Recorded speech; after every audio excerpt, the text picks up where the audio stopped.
Lewis. Garbanzo. Hey, hold on. So, what are we talking about today? I'm going.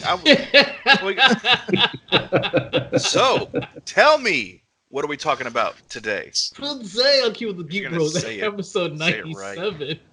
YouTuber banned from every EA game and online service after rants. Xbox Series X will have 12 teraflops. What about PS5? Horizon Zero Dawn for PC appears on Amazon. Death Stranding coming to PC. You can't catch Dynamax Mewtwo, so why bother? Star Wars Project Luminous details. Rick and Morty Season 4, Morty already died as fans uncover key scene. Masters of the Universe release date, cast and plot. Dark Crystal Age of Extinction gets a new creative team. Bob Iger to step down as Disney CEO effective immediately. Jurassic World 3 title revealed as shooting begins. Steven Spielberg won't direct Indiana Jones 5. Dunkin' Donuts' latest release is quite simply a bag of bacon. Question of the day: in what ways would you kill Wolverine? Star Wars Clone Wars Season 7 review, a distant echo. Inebriated fitness, adding the carnivore diet to an intermittent fasting, a vibe Q&A. Garbanzo's Corner, they call them domes. All this and more this week's episode of Keepin the Geek Bros, a family podcast, allegedly. Stay tuned.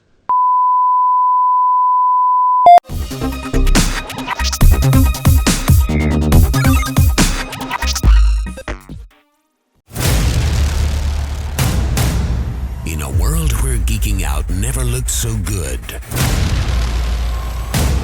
two incredibly sexy men will rise for your auditory pleasure.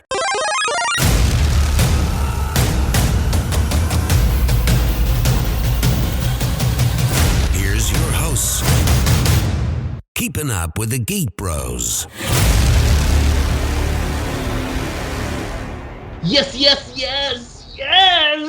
Keepin the Geek Bros podcast. I'm your host, Vibe. With me, my fellow Geek Bros. Darth Flex. Garbanzo. And Roz. Yes! Before we get to today's topics, Darth Flex, you tell these fine people who are watching us and listening to us and all the above where to find us on social media. Absolutely. So, we're full today, and it's nice. It's nice to have this little pantry. But if you want to check us out on Instagram and Twitter, you can see us on Geek Bros with a 0. That's GEEKBR0S. Oh, also, Twitter has porn. That's pretty cool. It does? Yeah, Since it really does. But you can see some really weird stuff. Is it for a while or since Tumblr kind of canceled? It's always been there. It's been there. Oh, they freed the nipples a long time ago. Look, I'm a sheltered child. Okay, what do you want? They free the assholes too. Yeah. All right. So now, if you guys want to email us, send us some questions. By the way, we will be at the 10th Level Tavern, hopefully, for the 100th episode. So, email us for more details. You could win some cool shit. Yes, we're gonna officially announce the date, the time, and what we're giving away shortly. We are T-minus. What is today? The what? We're 2 weeks away. We are 20 days away. It's like 3 weeks away. Yeah. All right, but if you have any interesting topics you should cover, any of your favorite Geek Bros moments that you want to bring back up at this hostful podcast, let us know and send nudes. Also, if you want to see us on Facebook, we have fake news, cool news, pretty much all of Garbanzo's and Vibe's life, and parenting advice from Vibe. BT Dubs. One of the best fathers I've ever met in my life. Oh, you can check us out on facebook.com/geekbros with a 0. Now, the first place to find these beautiful faces. The first place. Primer lugar. Oh. WeBigGeeksPC.com. Thank you, Mike. Now, if you want to check out this beautiful pantry of Egyptian cinnamon, milk chocolate, café con leche, and cafecito, extra strong. Daily needs. You can check us out on youtube.com/VibeRep Studios. That's VIBEREVSTUDIOS. And I am happy to say that www.vibrepstudios.com is back up. I have not changed anything. I gave up on the update that I was doing. So because I've been told that it being down is not good. So it is officially back up. If you guys want to see anything Vibe Studios related, including the Geek Bro stuff and the temporary Geek Bros additional page, it's all right there, just so you know. And I call upon you, listeners and watchers, okay, if you can help me convince our original host Juancho to please join us for the 100th episode. I need you to send emails. I need you to send comments on Facebook. I need you to send Instagram messages. We need to show this man that he is missed, that he is loved, that he needs to return for the 100th episode, so we can have a really, really special time at 10th Level Tavern. So I call upon you guys to help me, help you, help me, help you, help me, help him return for the 100th episode to be very special, and it's something that's really, really, really special for us. So, I'm gonna tag him. I'm gonna tag him for sure. And as of today, you can also find our beautiful host Vibe under the moniker of SSJ Chocolate Power Bottom on Grindr. Man, congrats! Thank you so much. It's about time that I was able to express myself this way. So. Thank you, Darflex, for outing me like that. Of course. I love you, Mom and Dad. That's what I'm here for. So, before we move on, let's get the comments and questions from you, the audience. All right. So, on Facebook, we placed a collective con March 20th in Jacksonville, Florida. Sam Whitwer is going to be there. And Charmaine said, I remember when I was standing in line to take a picture with him, and I saw how white his skin tone was, but didn't say anything afterwards. And I asked my sister, who is he? But I got my prom pose. She actually posted the picture of her with Sam Whitwer at, I think that's it was the one we went to, Orlando? That was Celebration Orlando. Oh, Orlando, yes. That was Orlando. Do you remember? Huh? You remember how nice him and Christian Hayden, how nice their lower backs are? No homo. I didn't touch any of them. I was always on the left side. I was never close to any of them. As an exercise physiologist, I appreciate the male body in a very platonic way. The muscular development, those two, they weren't young because they're old. They just look young. Men had for the lower backs, which, by the way, they'll probably never have back problems in their life, without standing. I think he got it from Being Human. Excellent show, by the way. Oh, man. Being Human was great. So I'm a titty man. and I mean, I'm sure you know. I'm a legs man. I love legs. But yeah, no. The only person who I interacted with was Forrest Whitaker. I shook his hand, and it was a very manly handshake. It was a good man. He smelled so good. I remember he said he's nice to meet you. And I was like, oh my god, wow, that was huge for me. It was such a great time. Hey, did any of you ever think that, like, wow, I actually got to see in person Forrest Whitaker eye? I don't think I was able to look him in his eye though. I was so like I was looking right through his soul, man. Like Forrest Whitaker is by far one of my favorite actors. He was there. How did they get him there? Scotland. Because he's a Star Wars fan. Money. Oh yeah. Fucking It must have been a whole lot of money because Forrest Whitaker is not just some random person. So I actually got an in on this. He's an Oscar winner, isn't he? Yeah, so I got an in on this. So the reason you see a lot of these small regional cons getting these big actors is there's like a confluence. There's so many cons now.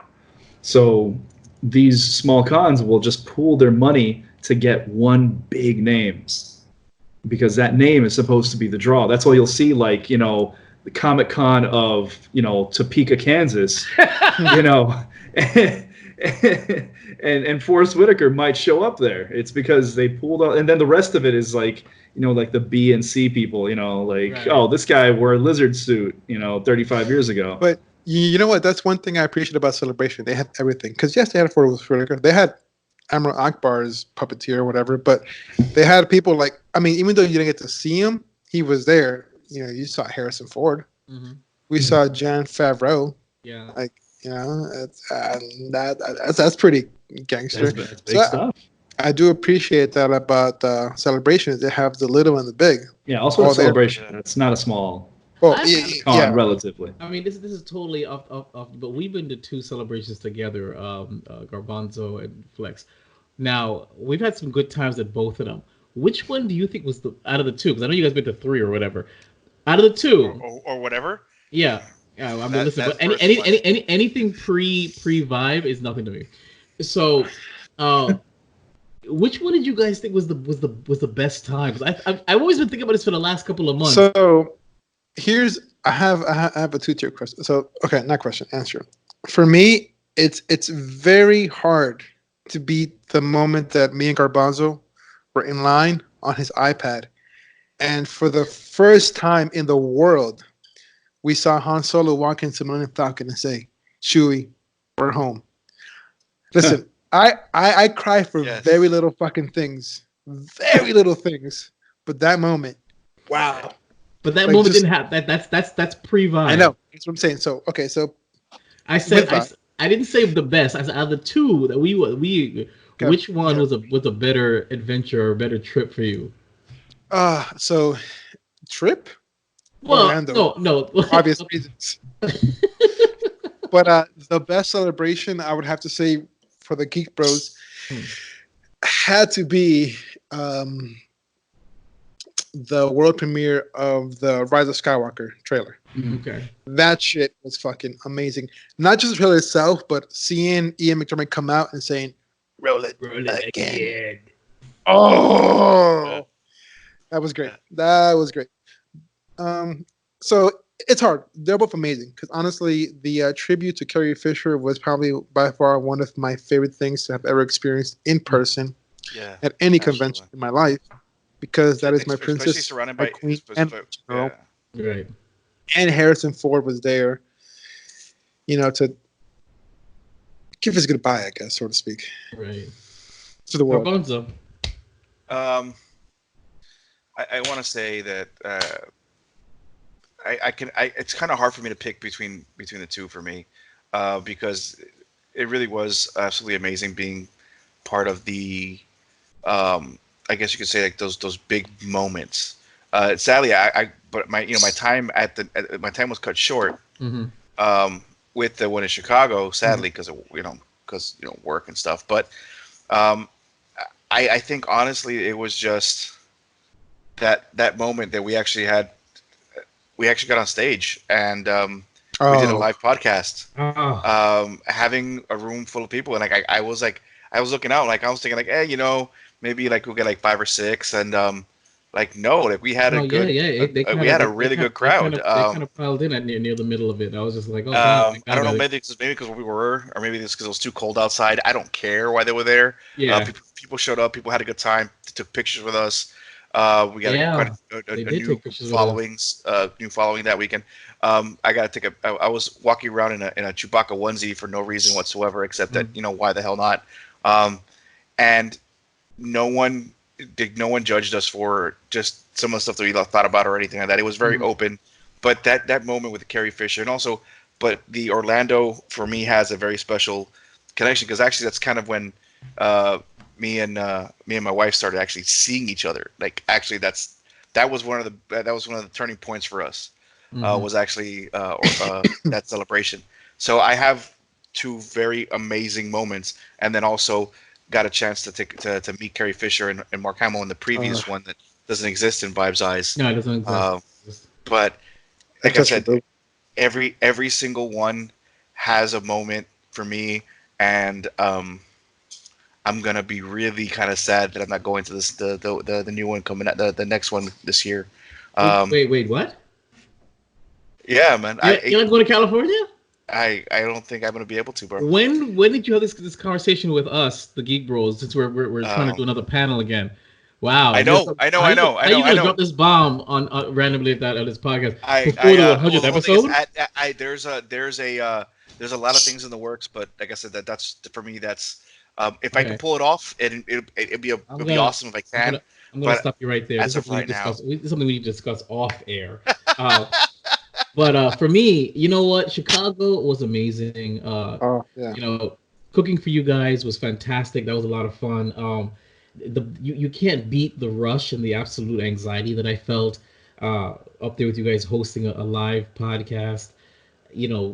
Filming, running back. Dragging you guys out to some random karaoke bar, which ended up not being a karaoke bar at all. Walking in Chinatown and getting some random saying a bunch of racist shit. I remember, yeah. Yeah, I remember. But for me, Orlando was the best. Oh my god! But those soup dumplings were amazing. Oh yeah. But for me, Orlando was the best. I don't know why. It's the acid. Why? But it wasn't just that. Allegedly. But I just think it was so much fun going back and forth. What I really enjoyed was filming the video recaps in the Airbnb. It was the four of us, a drink in our hand, and that part of it was really fun for me. And and we did the same thing in Chicago, and we did the same camaraderie. But for some reason, that was like the highlight for me. And that magic of that was not repeated in Chicago. Though Chicago was great, walking in the snow and whatever, that was great. But Orlando, the entire Orlando thing, the entire filming, the entire setup, and I think it's because we kind of did it off the cuff. It was a lot of fun, and I think Orlando for me was my favorite, and it'll always be my favorite. It always had also a special because part. you never forget your first. Maybe that could be what it was. It's true, but you'd think that because we hosted a live panel that Chicago would trump it. But Chicago, this is Orlando for me. Chicago's right there. Yeah. So Orlando is always going to be it for me. Plus we looked fantastic when we all cosplayed. Oh my god, that picture we took, that was the bomb. I mean, it was the bomb. All right. Anyway, we got off topic. Yes, what? Go. So I have a question for Roz, being that he hasn't been to any celebration with us. Aside from celebration, which I hope you will be a part of, are you coming to California? Sure. Fantastic. Carry on. What other conventions do you look forward to sharing with the Geek Bros and hopefully having panels and covering stuff and just doing fun geek stuff? I mean, considering we're based in South Florida, we should do any one of the South Florida cons. However, I would really love it if we could do Dragon Con. Yeah. Yes. I know nothing about that. When is Dragon Con? Dragon Con, Atlanta, Georgia. It is Tampa. No, my man. No. I said Atlanta, Georgia. I said September, not Tampa. Oh. No. It is. I definitely may not be able to. No. I think it's November or September. It's September. I'll tell you right now when it is. But anyway, yeah, it's Labor Day weekend. Dragon Con without me. Okay. But yeah, it's in Atlanta. It's one of the biggest cons in the nation. I think it's third behind New York Comic Con, and it is entirely fan centric. So we can host that. We can get something there. Oh yeah. I mean, if we got Star Wars Celebration, we can. I think about like 4 months ago, I sent you the link for it, but I looked for it again and sent it to you. I know you did. I looked at it, but I didn't do anything with it. It's from Thursday, September 3rd to Monday. I think the deadline is next month. Huge actually. con. Okay, then we need to work on that. It is massive, like stats. So I guess that's the next thing after we get past 100 episode. Oh no, not 100, but planning of it. But we're gonna get back to comments. Twitter. Sorry, it was a digression. Twitter. We got the results from Should Vibe Watch Doctor Who. 33% yes. 33% said fuck Joe. And 33% said yes, but inebriated. So thank you for voting on that. So you have to watch Doctor Who now. No, I don't. Well, yeah, no, actually, yeah, you do. Either yes or yes drunk or yes inebriated, whatever. Okay, I'll watch it inebriated. Or if you want, you can fuck Joe. But I mean, I didn't think that would be the first option. It depends. I mean, Joe sometimes is a handsome guy whenever he's like not a ginger. When he's made up. I was looking through. I submitted more pictures for the artists to do our caricatures, and I was looking through the Star Wars Celebration. This was another reason why I brought up Star Wars Celebration. I was looking through our Star Wars Celebration photos from Chicago, and I was like, wow, how much fun it was. But I said, oh God, did he look horrible with that color on his face. I don't know why we allowed him to took him outside with us. All right, moving on. Emails. Ralph asked, are any of us going to Renfest or Ren Fair? And then he attached a picture of, I guess, a very young vintage. That was 2013 or 14. 2013. Yeah, 13 or 14. It's a 2013 Ralph, a 2013 Flex, a 2013 Garbanzo. So I blew that up. What you guys have an answer for this man? Well, I texted. Is it over? No, it's over on the 22nd, but we're gonna probably go this Sunday. I'm not gonna be here. Could you go next Sunday? Oh, because it's Pirates Weekend, and I always go Pirates Weekend. Yeah, you gotta do it. I gotta go Pirates Weekend. I could probably swing both. I have to see what works. That's what she said. Yeah, you can. That's exactly what she said. All right, well, there you go. Squeezy bits. Ralph, moving on. Holy. Ralph never gets days off, so I don't know. It's fine. We last episode we had a question of the day whether or not Kool-Aid is the Kool-Aid Man is the jar or the liquid, and then Flex sent us a little meme about it, and I took that meme and I posted it. So Christina replied, "I always thought it was the jar." She goes, food for thought. And then drink for that. Exactly. And then one Natalie Marie commented, and she says that it's the liquid. So as you see, it's funny. So you get one saying it's a jar, the other one saying it's a liquid, and so it's interesting. I'd love to hear more answers from you guys. This is a really funny one. Is Kool-Aid Man the jar or the liquid?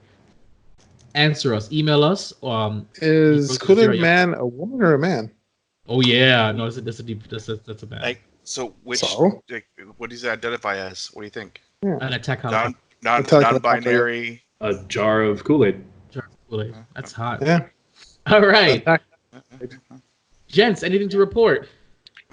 Yes, I am actively woodworking stuff to give away at the 100th episode. Yes, so if you want to win some shit, I don't know, fucking show up. That'd be great. Yep, and Lock and Key is a pretty good show so far. Oh, bro, I only watched 1/3 of the first episode. I only got. You recommended it, asshole. I didn't recommend it. Yes, you did. No, that was me. Okay. Okay. I know it wasn't me. Well, Carnival Row is also a very good show. Carnival Row was pretty interesting. That's gangster. Yeah. A gratuitous amount of fairy titties in it. I really enjoyed it. Or pixie titties. I got Garbanzo, is there any more? Is there any more shady stuff that you want to not tell us on? Actually, yes. Yes, I do actually. Actually, yes. I'm getting a little closer to. I'm in the process of developing this particular announcement. The development's actually it's coming. It's actually happening pretty quick. That's what. I want to say that the assets of this particular one has probably doubled in size in the last 2 weeks. So we are. Yeah. I am. I'm not starting a drug lab. But this is it's an ongoing process that I'm super excited to finally announce soon, and hopefully I can wait out until the 100th episode, but we'll see. But everything else is actually going fantastic. Life is good, and I can't complain. And I don't have the coronavirus, so that's always a plus. My God, you can't be any more vague than that. Roz, I lost you. No, wait, Roz, we can't hear you. Oh, here I am. Okay. Hey, welcome back. Hey guys. You pulled a flex. I did. No, nothing really major going on. I was planning on going next week. No, not next week. The 20th to California for the ESL Dota 2 convention, but honestly. Too much coronavirus. Do you really believe the hype? Believe the hype? Yeah. No, but I don't need to go to the stadium full of people in California right now. So. Well, I mean, if you believe the discussions, you could just take some Lysol with you, and that's it. You're good to go. Or I could just be like a bubble boy. That too, and have Lysol in the air freshener. But I'm just saying. Can you drink Lysol? Make sure you get the. Probably, but it's not gonna help. Just spray it in your face like they do in was it Fury Road? There you go. What a lovely day! What a lovely day! That's it. You're good to go. All right. Well, for me, the website is back up. I turned it back on, so look for that. Let's see. I may or may not be going to New York this week, so we'll let you know what if any that'll impact Monday's recording for the podcast. But we will definitely make it up because we are on a countdown mode to the 100th episode, and that's as much as I have to report. Okay, then what's going on with the Geek Bros? Episode 96 video recap was posted today. It's been ready since Saturday, but I don't know. My internet's acting really weird. If my computer for any reason goes idle, it stops uploading, even though it's still connected. So I have to now worry about that. But other than that, I am. As anybody's seen our last Instagram post or our last Instagram story post, you'll see that I am currently editing the incredibly ridiculously long 58-minute raw footage 2-part special for The Witcher. It's gonna come, but I mean, holy crap, is that we do? And the sad part about it is that we said such good stuff. I don't want to edit any of it out. So that was actually a fun. Man. It was a very, especially and the way we reacted to the drinks are hilarious, by the way, too. So Flex put his foot in them drinks. So there's very little for me to edit out. Almost nothing else. Exactly. So there's very little for me to edit out. It's just a matter of just cutting it in half, really, and just like putting the glitter on it. So it'll be out soon, but I have to watch all 58 minutes, and then I have to rewatch all 58 minutes to make sure that I. So that's 2 hours right there of just watching the footage, before I can really cut it apart. But it's coming along, and hopefully, we'll have some new things to debut for the 100th episode. I'm currently still working with an artist for our new stuff. So the rebranding is still continuing, and I didn't forget the rebranding. I'm still working on it, but I'm only one guy, so just check for that. So Geek Bros coming at you. With that being said, if this is your first time listening to our broadcast, please take a moment to subscribe and leave a message or a review on your favorite podcasting app. If you're watching us, then don't forget to subscribe, comment, and share. YouTube has recently changed its algorithm to favor corporate channels, so independent productions like ourselves aren't being recommended. It's reducing our views and limiting our exposure to new audience, and that is no more evident than in the numbers we've been getting lately. So please share, comment, and just show us some love. We appreciate it. Okay. Without further ado, episode 97 starts now. We're getting into the fresh scent.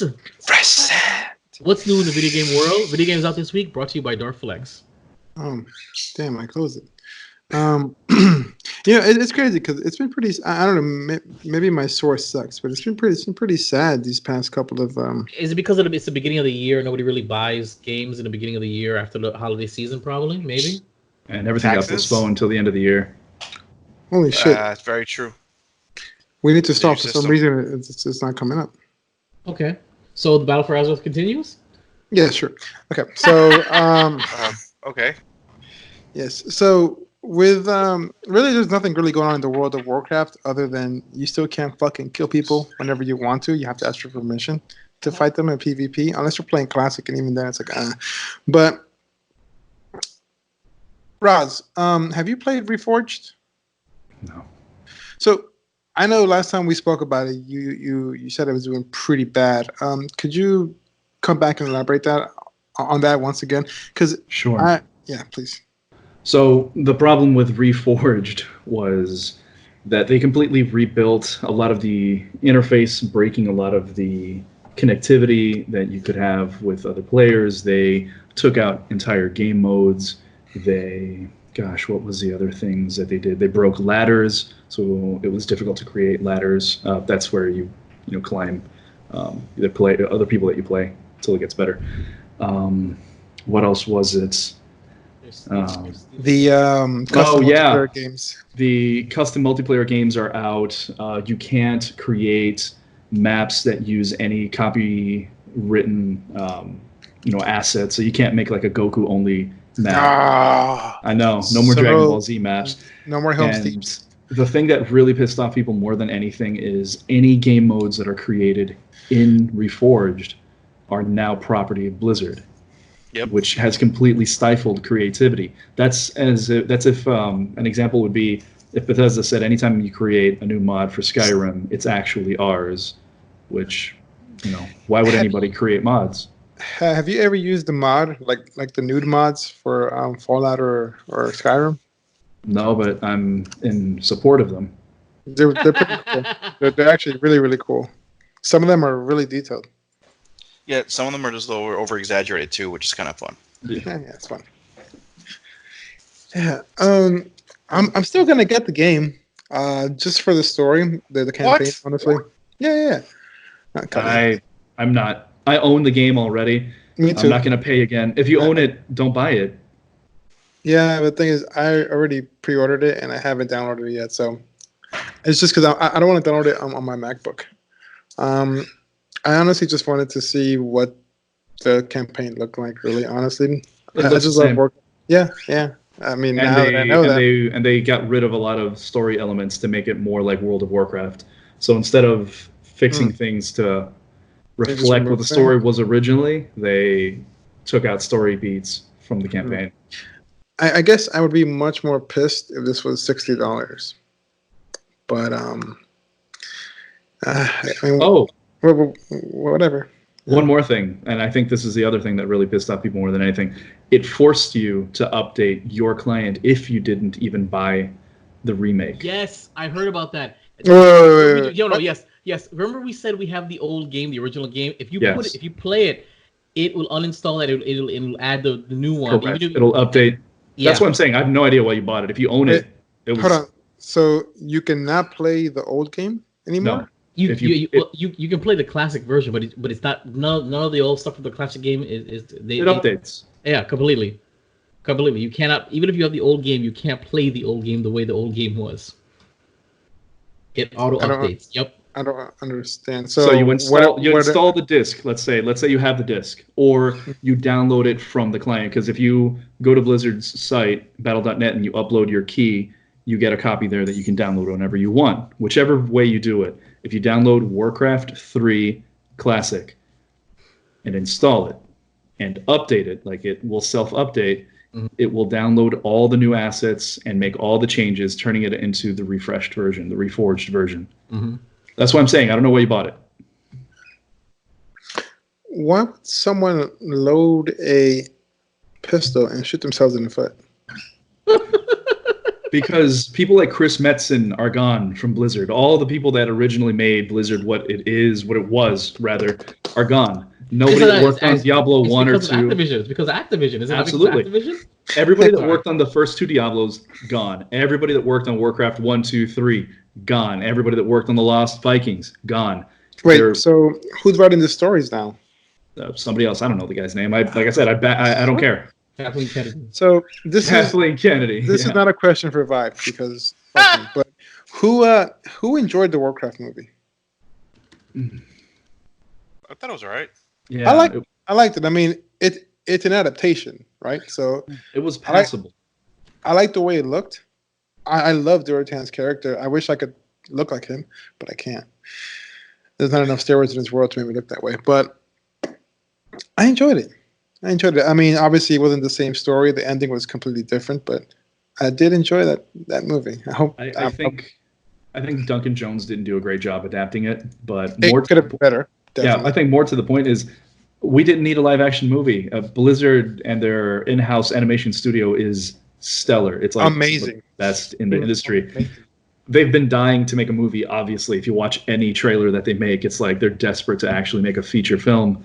It should have just been a CGI movie. Making it a live-action movie was pointless. They lost control of what the story is, and I don't think it was necessary. No, so, like, again, I enjoyed the movie, but watching a movie like Beowulf, they could have absolutely done something like that. Sure. That would have been fantastic. I mean, that movie looked beautiful. I'm talking about the CGI, of course. I mean, the story was good as well, but, yeah. That was one of Vibe's gripes, actually, is Garona, But, yeah, they definitely should have made the whole thing CGI. But whatever, I was glad I got it. Yeah. Yeah. It's like banging that one hot chick in high school if not to be a fucking cunt. You're glad you hit it, but whatever. But I digress. Video games. Did you get it this week? What an video episode. games out this week. We're looking really good for the 100th episode, guys. We're looking really good. Starting with March 3rd, we have Curse of the Dead Gods, Steam Early Access for the PC. The Division 2, Warlords of New York expansion for the PC, PS4, and Xbox One. Moving on to March 6th, we have Pokemon Mastery Dungeon, Rescue Team DX for the Nintendo Switch. We have Yes, Your Grace for the PC. And that's it for this week. Pretty sad. Wow. Yeah, it's gotta be the beginning. Guys, all right. I am right now in communication with Piano Dean. Okay. I can't tell you why, but it's for the 100 episode. Piano Dean. You can't even. It took me forever to find this guy. I had to literally search to find this guy. He answered me. So can I ask one of you to please take on the YouTuber ban from every EA game and online service? Yeah, Just take that from me while I'm coming to this guy. This is very important for the 100th episode. Yeah, no worries. Okay. All right, so recently a YouTuber was actually banned from every EA game and online service ever after rants and threats. So Curto411 Finetch, FIFA Pro, who was probably most notorious famous for his YouTube presence and anything else. He was hit with a bunch of severe online punishments that has ever been recorded, basically by a video game company. Has been banned from EA, and not just from EA FIFA, not just from playing FIFA or anything like that. No, it's like he's banned from all EA games from now until EA figures out what they're going to do. Apparently, what ended up happening was that back in November 2019, after a series of code conduct violations as part of the EA Sports FIFA Global Series, which he had threatened employees and other players, he was banned from competing on any EA Sports FIFA Global Series and all future competitions. And then instead of him realizing that maybe I've gone too far, he just doubled down. He continued to post abusive and threatening messages and videos about EA employees and competitive players on social media, and he encouraged others to do the same.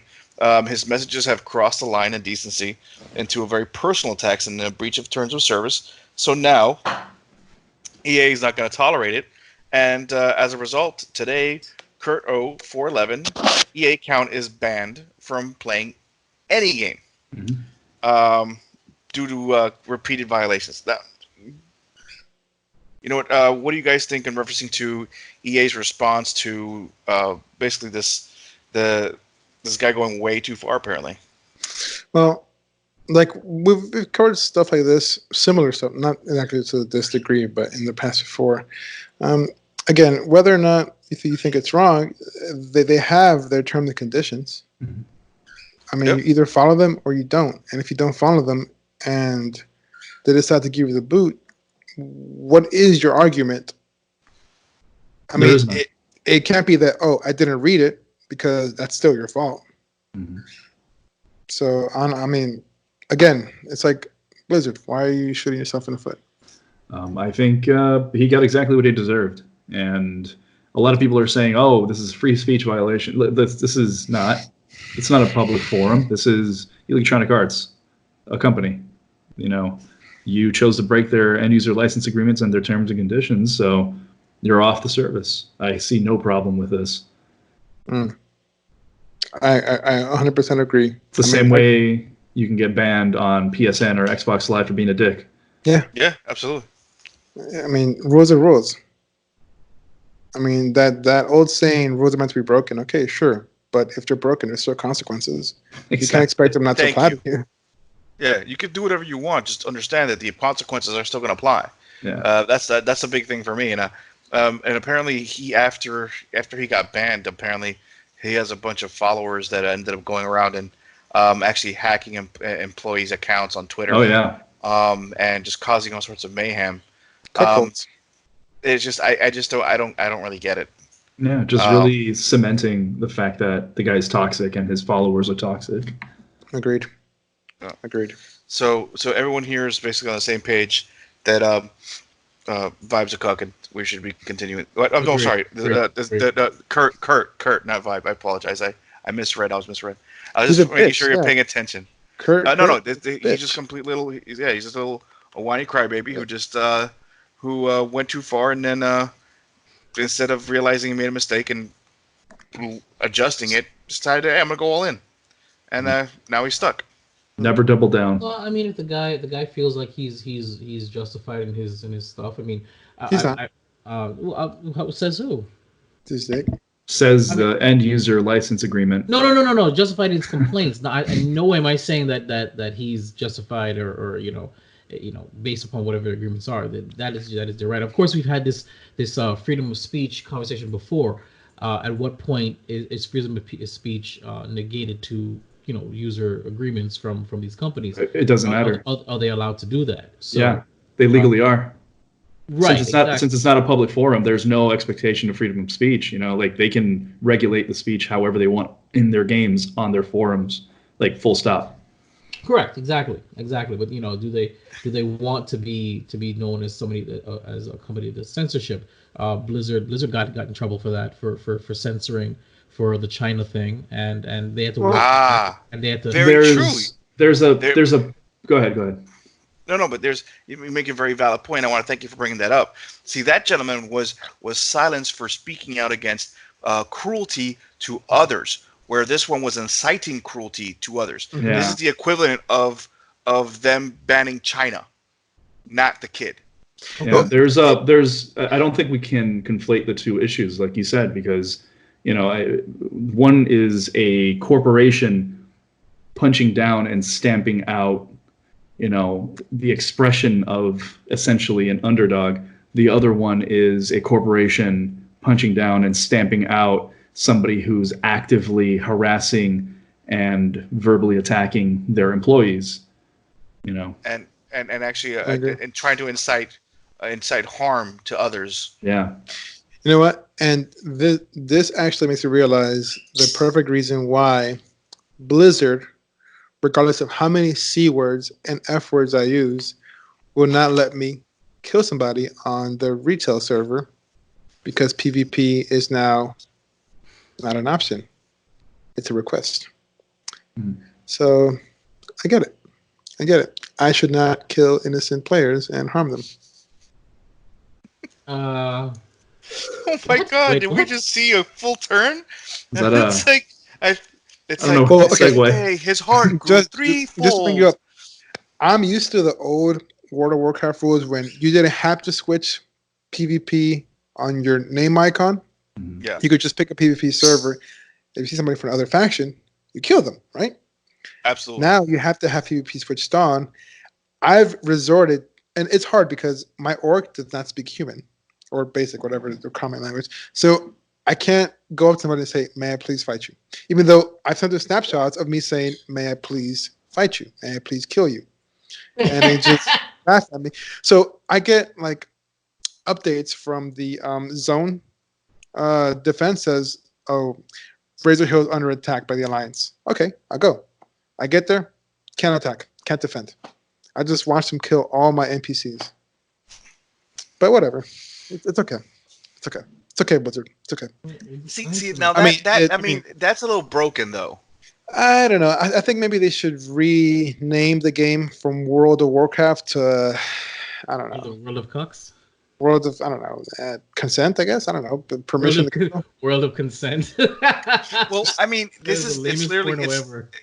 But here's the thing I don't understand though. It's like, so they're in the opposite alliances. So they're alliance players in Horde territory. Now I understand that if they were to move from but once they enter the city, it should be fair game. It's not. If the NPCs can attack them, the NPCs can, but you cannot. Yeah, Blizzard's just chasing money. Yeah, there's the overwhelming amount of players that play don't want to play PvP, and it's just as dumb. It's the World of Warcraft. I know. Like, listen, I do not like playing in PvP battlegrounds. I mean, they're fun, but it's not the same thing as tracking someone who's doing their quest and sneaking up as a rogue and just stabbing them in the back and taking their stuff and leaving. Yeah, the problem is people pay $15 a month not to be griefed. So again, Blizzard follows the money. Of course, but that's why I liked before you had the PvP servers and the non-PvP servers. Yeah. No, but that's what I'm saying. There just aren't enough people to support a PvP server. You're in the minority, man. Sad to say. Hell, there was an article just recently from Bethesda where they were surprised at how few people wanted to actually engage in PvP in Fallout 76. It's just something. I think they're surprised at the amount of people who actually want to engage in Fallout 76. I think that's like 10.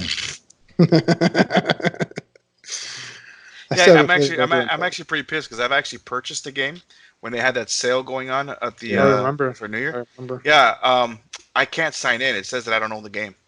I have to repurchase it. So guess what, Bethesda?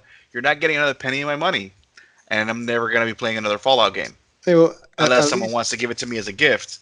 But sorry, I'm kind of over it. Thankfully, Elder Scrolls is still doing pretty good. I think, right? I haven't touched it in a while. From what I heard, it's still doing fantastic, though. Honestly, the last time I touched it was no homo with you. What? Elder Scrolls Online? Yeah. Yep. Yeah, it's still doing fine. It's like the number 3 MMO or something right now. Yeah. Honestly, it was a great game, and I loved it. And there was still so much for me to do when I stopped playing. But I started playing a little bit more Warframe and just other games, and not actually Fallout. Warframe. Last time I tested, I was with you too. I like it.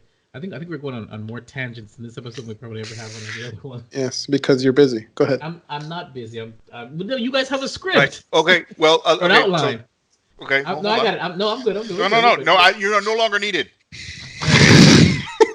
That's hurtful. Now I know how to feel. No, go ahead. No, go ahead. I'm sorry. I can't go ahead. Okay, so we're moving on to Xbox Series will have 12 teraflops. What about PS5? This article comes from Forbes.com, and I had found where I wanted to read it. No. Okay, we've had a number of leaks about just how powerful the PS5 will be, but none of that is worth much without the official confirmation. The most recent number I've seen, it was 12.6 in a leak that also pegged the Xbox Series slightly lower at 11.8. That leak also said that the Series X could still get above 12 in a final build. So the official word doesn't disprove or doesn't prove anything, because the number 12 was guessable. In this case, a teraflop is two things. It's an acronym for floating point operations per second, and a kind of shorthand for total computing power. So it's also marketing. Whichever company can lay claim to more of them will be talked that up. So even if the real situation may be more complex than that, for more information, you can always go to the Digital Foundry. So, do we care about teraflops? No. I don't understand enough about it. So, teraflops don't really mean as much as people think they do. A GPU like a 970 can theoretically push more teraflops than a Series X, but the Series X is going to be outperforming it. So it doesn't really have the same play that it used to 10 years ago. However, like Vibe said, it's all about marketing. So the one that has 12, if the other one has 11, they're going to be able to claim the highest number. So it's all numbers. And as to what the PS4 is going to have compared to it, they were essentially running the same system on a chip. So they're going to be so similar that it's going to come down to the games. That's all. All right. So I'm still not going to touch the. I'm all about the Xbox. I did just not enough for the PS5. Stand up.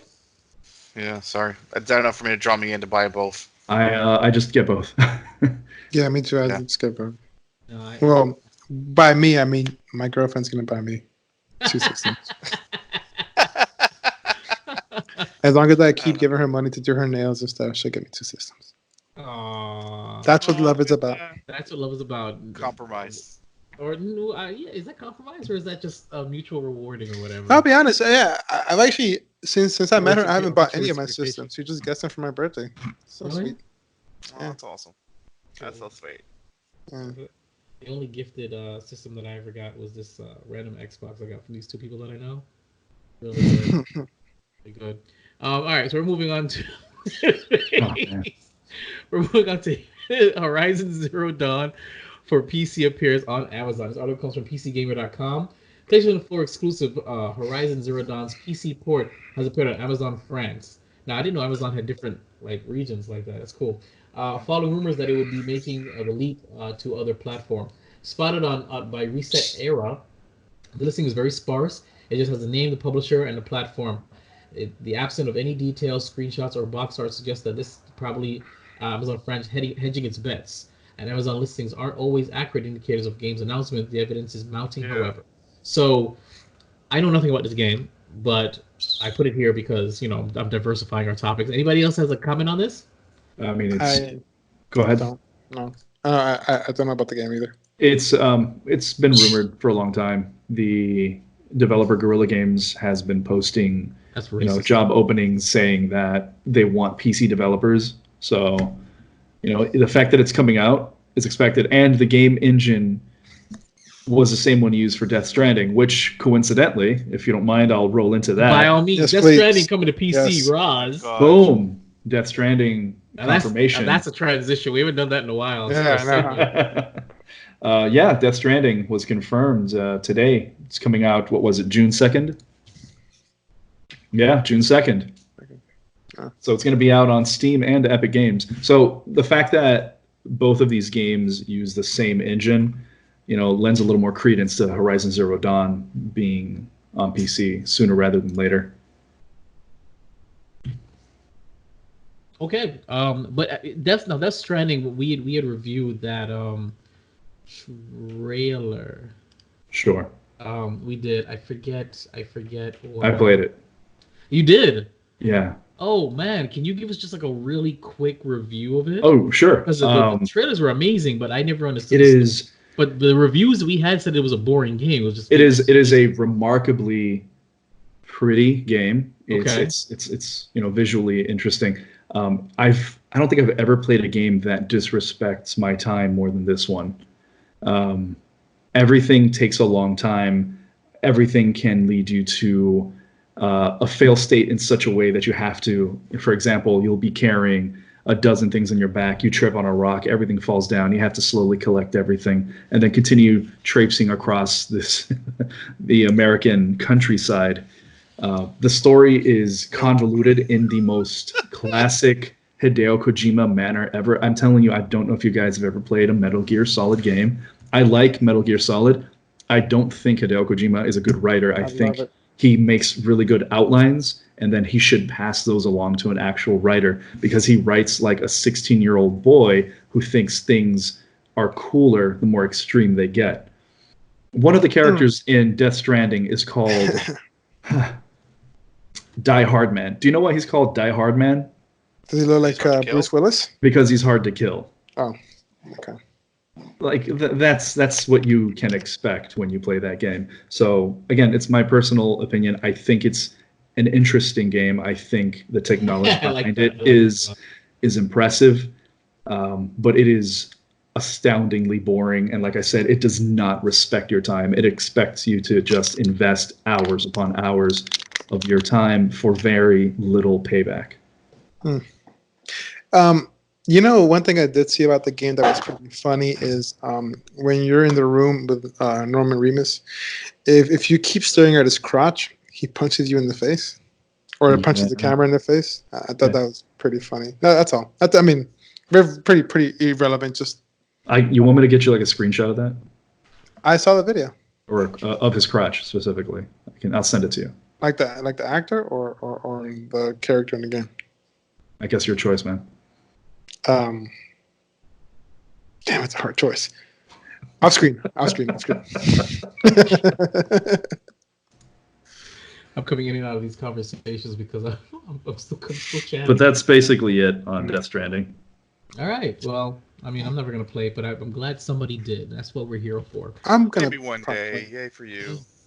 All right. So we're moving on to you can't catch Dynamax Mewtwo, so why bother? This article comes from Kotaku.com. 2 decades ago, Ash, Pikachu, and friends sent Mewtwo packing. Now the weirdo psychic feline, it's a cat? Interesting. Yes. Is back for revenge. Not on late 90s not on late 90s moviegoers, but on 20th century Pokemon players. This weekend, in celebration of Pokemon Day, Sword and Shield players have the chance to partake in a doozy of a max raid to battle against Dynamax Mewtwo. Many players on the social media have described it as one of the toughest bouts in the game. Mewtwo shows up at level 100 and has a bolstered health bar. Even if you put your best fighter forward, you need to team up with others to play and win. Even then, Mewtwo has been straight up wiping the floor with everyone, even the best 4 teams. If you actually manage to beat him, you'll be rewarded with a treasure trove of rare items. Players online have reportedly earned everything from rare candies, which level up your Pokemon, to ability capsules, a rare item that changes a single Pokemon's ability, the big nuggets, that's what she said, chunks of gold that sell in game for amount of money, and one thing you won't get, a Mewtwo of your own. That's right, unlike the other max raid battles, you can't catch this one.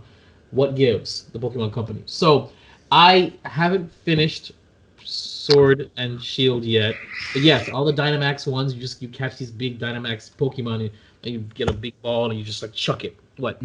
Not all. Not what? Well, some of them are Dynamax but some of them are Dynamaxed, which actually have like a different form.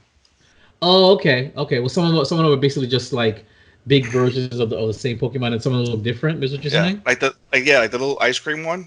The Alchemy. If you get a Dynamax version of the Alchemy, it actually turns into this massive cake, and actually does a lot more damage. I like cake. Okay. Yeah, you are a cake eater. So, I mean, I haven't played. Who has it? You have it, Garbanzo? Yes. Yeah, I beat the game quite a bit. I'm already I only need like 35 more Pokemon to get all 400. Did you do the DLC? No, I'm still waiting to get the DLC. Okay. Did you participate in this Dynamax raid on Mewtwo? Oh no, there's no way I could even try to. My Pokemon are nowhere near where I need to be able to pull this off. Mm-hmm. And also, I mean, don't get me wrong, just for all the rare stuff that you get out of it, I mean, it'd be great to be able to pull off. But like, I don't have enough people that like friends that play on a regular basis. Renee plays, and we help each other out when we can, but we always play at different times because our schedules are so different. How come nobody ever friends me on the Switch? Well, I've asked. I actually asked, and you said, "Yeah, I think it was around the same time that you told me you're going to buy a controller." The Xbox. Hold on, sucker. All right, I ordered a controller, and it'll be here. Hold on, I ordered it on Amazon. Okay. By my birthday. He probably ordered like an OG Xbox controller. Hold on. Yeah. I asked. Oh, yeah. It arrives tomorrow at 9 p.m. My Xbox wireless controller tomorrow 9 p.m. I will have it, and I will spend, and I'll set that sucker up so we can start playing, and I will get Game Pass or whatever it's called. But no, okay. I'm holding true to what I said. I am. Roz, so Thieves. Say it again. Do you play Sea of Thieves? No, I still don't from the last few times. What about Gears? Gears of War? Anything? Yeah, I do play Gears. Okay, so we can all jump on Gears. It's fucking included in your Game Pass. You get Gears 5, and you get the whole Gears collection, the the Ultimate Edition or whatever. That's a oh god, what is it called? That's a shooting game, good right? Story. Yeah, it's more of a chainsaw game. Yeah. What does that mean? You use chainsaws in the game. So it's a game about lumberjacks. You can teabag. Oh, lumberjacks. Okay. Well, that's cool. I can't wait to play. But okay, one question before we move on. Garbanzo, had you participated in the Mewtwo raid and you found out you couldn't catch Mewtwo, how would you feel? Frustrated. Like an adult? Yeah. Frustrated, but at the same time, once I found out that it's not one of the 400, I would have been okay with it. Oh, so it's not counted on one of the 400? No, it doesn't. I think I would have been cheap, and I'd have felt like, are you serious? Especially if it's that hard, and that's what she said. And you couldn't catch it unless they explained that you couldn't catch it before. I'm not sure. There's quite a few that I've tried to catch that I haven't been able to. But you have the opportunity to catch them. You cannot catch Mewtwo at all. Yeah. If you win, you don't get them. That's what I'm saying. Yeah. So I don't know. I'm gonna throw that out there. All right, we're gonna move on to inebriated fitness. Darflex is an exercise physiologist with a BS in exercise and sports science. He's a certified CSCS strength conditioning coach, a CISSN sports nutritionist, sports injury specialist, and currently an MMA weight cut specialist and nutritionist. Adding the carnivore diet to intermittent fasting. This is a Q&A for me, so I actually have to be participating in this one. First, the carnivore diet is a restrictive diet that only includes meat, fish, and other animals' food like eggs and certain dairy products. It excludes all other foods, including fruits, vegetables, ligaments, grains, nuts, and seeds. Intermittent fasting, also known as intermittent energy restriction, is an umbrella term for various meal timing schedules that cycle between voluntary fasting and non-fasting over a given period. Three methods of intermittent fasting are alternating day fasting, periodic fasting, and daily time-restricted feeding. So, what I had asked Flex to do is to create a carnivore diet for me that I could use in conjunction with intermittent fasting that I've been doing for several months now. And with that being said, now it seems like to me that the carnivore diet, by restricting fruits, nuts, vegetables, ligaments, all that other stuff, and the fact that intermittent fasting already provides you an inherent caloric deficit daily, can combining the two concepts be hazardous to your health? Can you get sick from doing something like this? Because you already have a caloric deficit, and now you're restricting what you can eat when you can eat. Is that a problem health wise? That's you, sir. He's busy eating gummy bears. Is it gummy bears, or is that? Yeah, they are. Is that beta? Is that beta alanine? It's 100 milligrams of THC. That's what's up. All right, so God damn. So it's a pretty interesting question. So full disclosure, everything I'm going to give you is observational studies.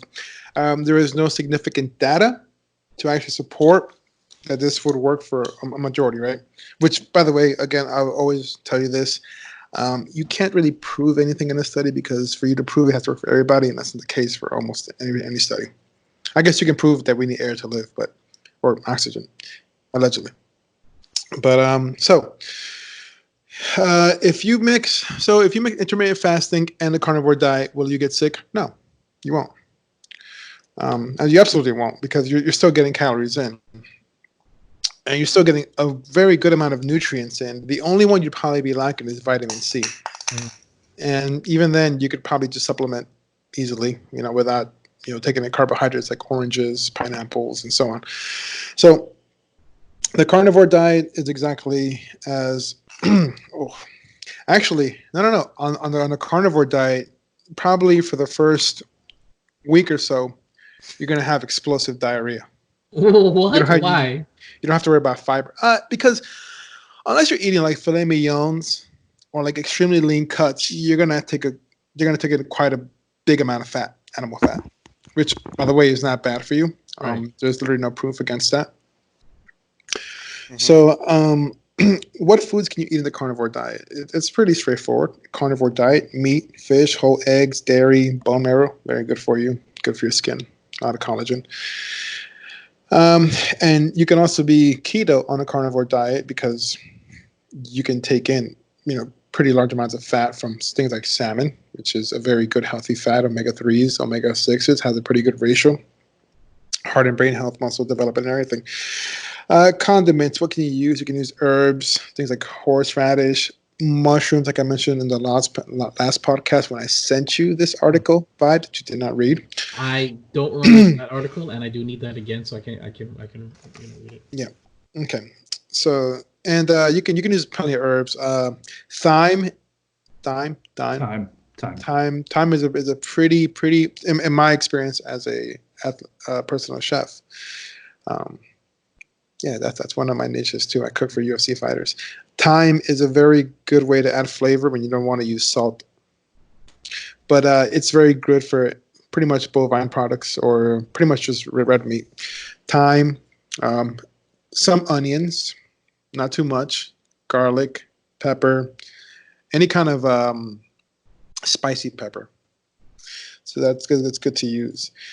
And let's see. So, what are the benefits from a carnivore diet? Weight loss. Let me approach this first before we approach the carnivore diet. At NSU, we did a study about 2 years ago. It was in my sophomore year. We did a study of protein overfeeding. We did 4.4 grams of protein per kilogram of weight. That's a lot. That is a lot by any standard. The typical for general population, you'd probably be taking somewhere around like 1.6 grams of protein per kilogram of body weight. If you're an athletic or above average person, you want to be taking 2.2, 2.5. So we did an overfeeding of 4.4 grams of protein per kilogram of body weight. That is a significantly high amount of protein. So what were the results? We were trying to test what effects would have on body composition. The results were pretty straightforward. Lean body mass increased. So what we were trying to, when you do a study, you're trying to prove yourself wrong, right? Correct. We were trying to prove that because obviously protein does offer calories. 1 gram of protein offers 4 calories. So we were trying to say, okay, so if it's calories in versus calories out, it's going to make you fat. So when overfeeding protein, there was no negative effect on body composition. Actually, lean body mass went up. Fat mass, it wasn't significant. It went down a little bit, but we saw that it did not go up, regardless if your calorie intake was greater than your allowance for the week as far as your deficits and surpluses go. So lean body mass did increase. You did not gain any fat mass. And you were stronger. You had a little bit more energy. The only thing that we noticed on the 4.4 grams of protein per kilogram body weight was the thermic effect of food. So you were just hotter all the time. I wouldn't say uncomfortable, but for some of the smaller subjects, it was uncomfortable. You just felt hot, like you're just sweating, similar to the meat sweats, but it's not the meat sweats because we used hemp protein. We did not use any meat proteins. It's just the amount of protein and the thermic effect it took to break it down did make your body a lot hotter. Okay, so now we know that also protein, overfeeding of protein, which is a very common misconception. People say it's bad for your kidneys, it's bad for your body, and you can only break down 60 grams per hour. That's all bullshit. That's bro science. First of all, protein takes a long time to break down, so it doesn't matter how much you take in. We also found that protein has zero effect on renal function. So you're fine. You can take as much protein you want. Your kidneys will not fail. You may go to the doctor and take a urinalysis, and you'll see that your blood urea nitrogen is a lot higher. Yeah, of course, because you're breaking down protein. That doesn't mean you have some kind of illness. Also, if you're exercising as well, your creatinine will be a lot higher in your urine as well. Yeah, because you're breaking down muscle to rebuild it. That's a byproduct. Boom, bam. The amount of times I've had to explain that to doctors when I go to NSU to get a physical is amazing how little MDs know as far as physiology is connected to biochemistry. Now, with a carnivore diet, before I start, do you have any questions that I should address, Vibe, other than the ones you asked in the beginning? Well, yeah, because, it says here you can't have fruits and vegetables. Mm-hmm. So on the carnivore diet, then what are you doing to supplement the nutrients that you're losing from fruits and vegetables? You're not getting those. You're obviously not going to be getting those, and I don't think they come from meat per se. So how are you supplementing the nutrients from the fruits and vegetables? Can anybody here name those nutrients and minerals from fruits and vegetables? Yes, vitamin C. D. Other than vitamin C. Then there's caloric acid. There's B12. Beta-alanine. Hold on. B12 comes from meat. Beta-alanine comes from meat. The only argument you could have is folic acid, and that's if you're a woman. Why? Folic acid virtually eliminates birth defects in women. Okay. So things like spina bifida, things like cerebral palsy. If you have a high enough level of folic acid in your body as a woman, unless you have some kind of other underlying genetic discrepancy. For males, you won't need it, but as a woman, you can take prenatals and still be in a carnivore diet if that's your issue. You can supplement vitamin C if that's your issue.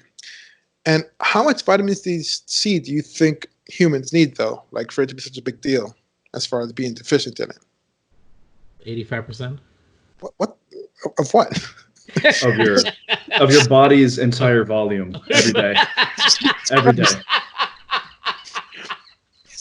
Okay, so I do have an answer. So what you're saying? Okay, all right. What's the answer? I got to hear this.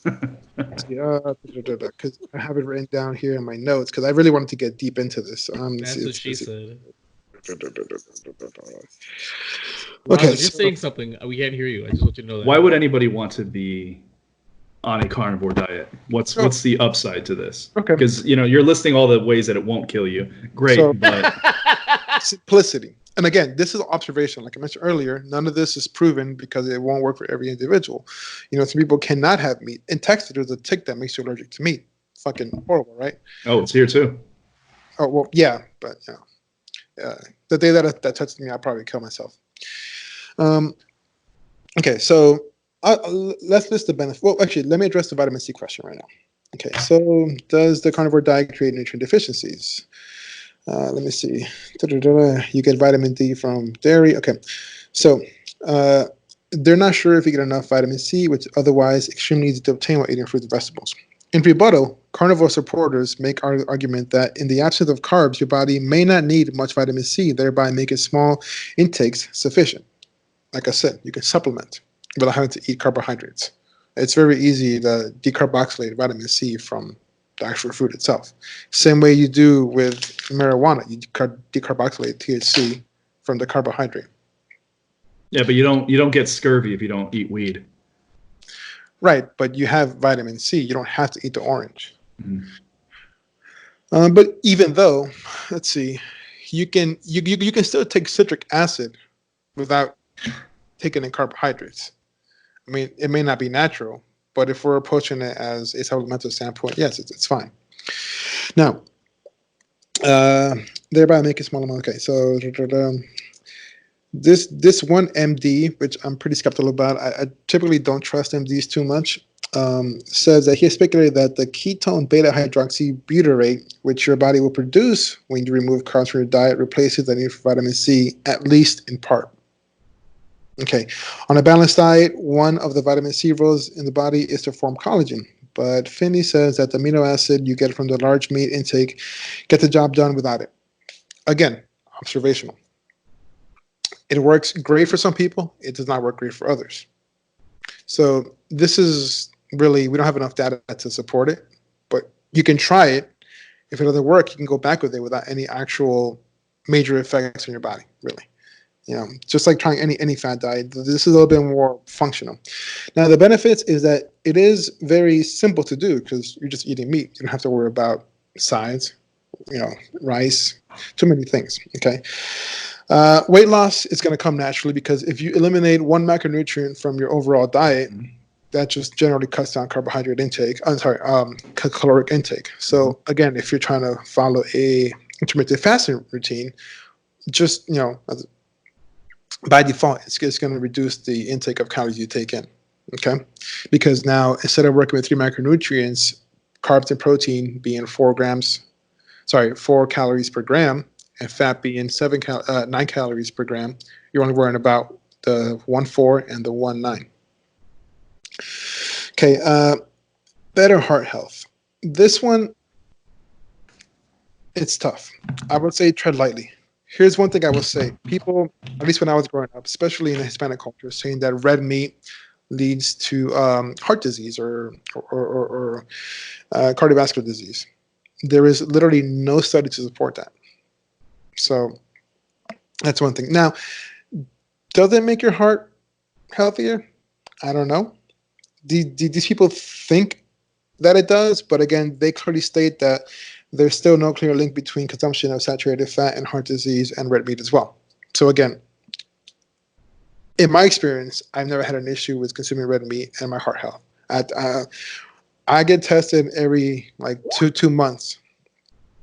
Okay. Processed meats from the phosphates.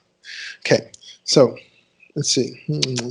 Actually, I have somebody on the carnivore diet right now who got a lot of blood work done. His LDL dropped, which is pretty good. His HDL stayed the same, but as long as the LDL drops, that's actually pretty good. Let's see. Lower inflammation.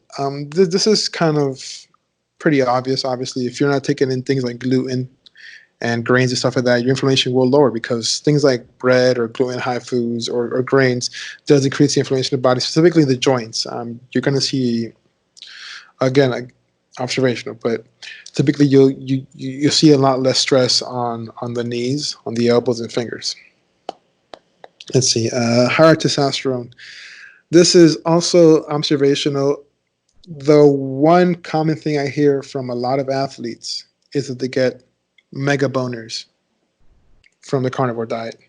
Now, obviously, I cannot confirm that or deny that. But no, when they say mega boners, out of nowhere or when stimulated? So I was talking to a man higher up in his ages who was telling me that typically in the mornings he doesn't get morning wood, but now he's on a carnivore diet. He's getting like rock solid boners. Yeah. I'm just giving you observational data because, like I said, we don't have enough significant data to really support on the a lot of the stuff here. Mega boners or not? I'm so kidding. By the way, it's really not me. Yeah. Now, another one is fewer digestive problems. Again, this is case by case because I know a lot of people who have like eosinophilic gastritis to where they cannot eat meat or they cannot eat certain kinds of meat. So this is assuming you have no underlying issues with your gut biome.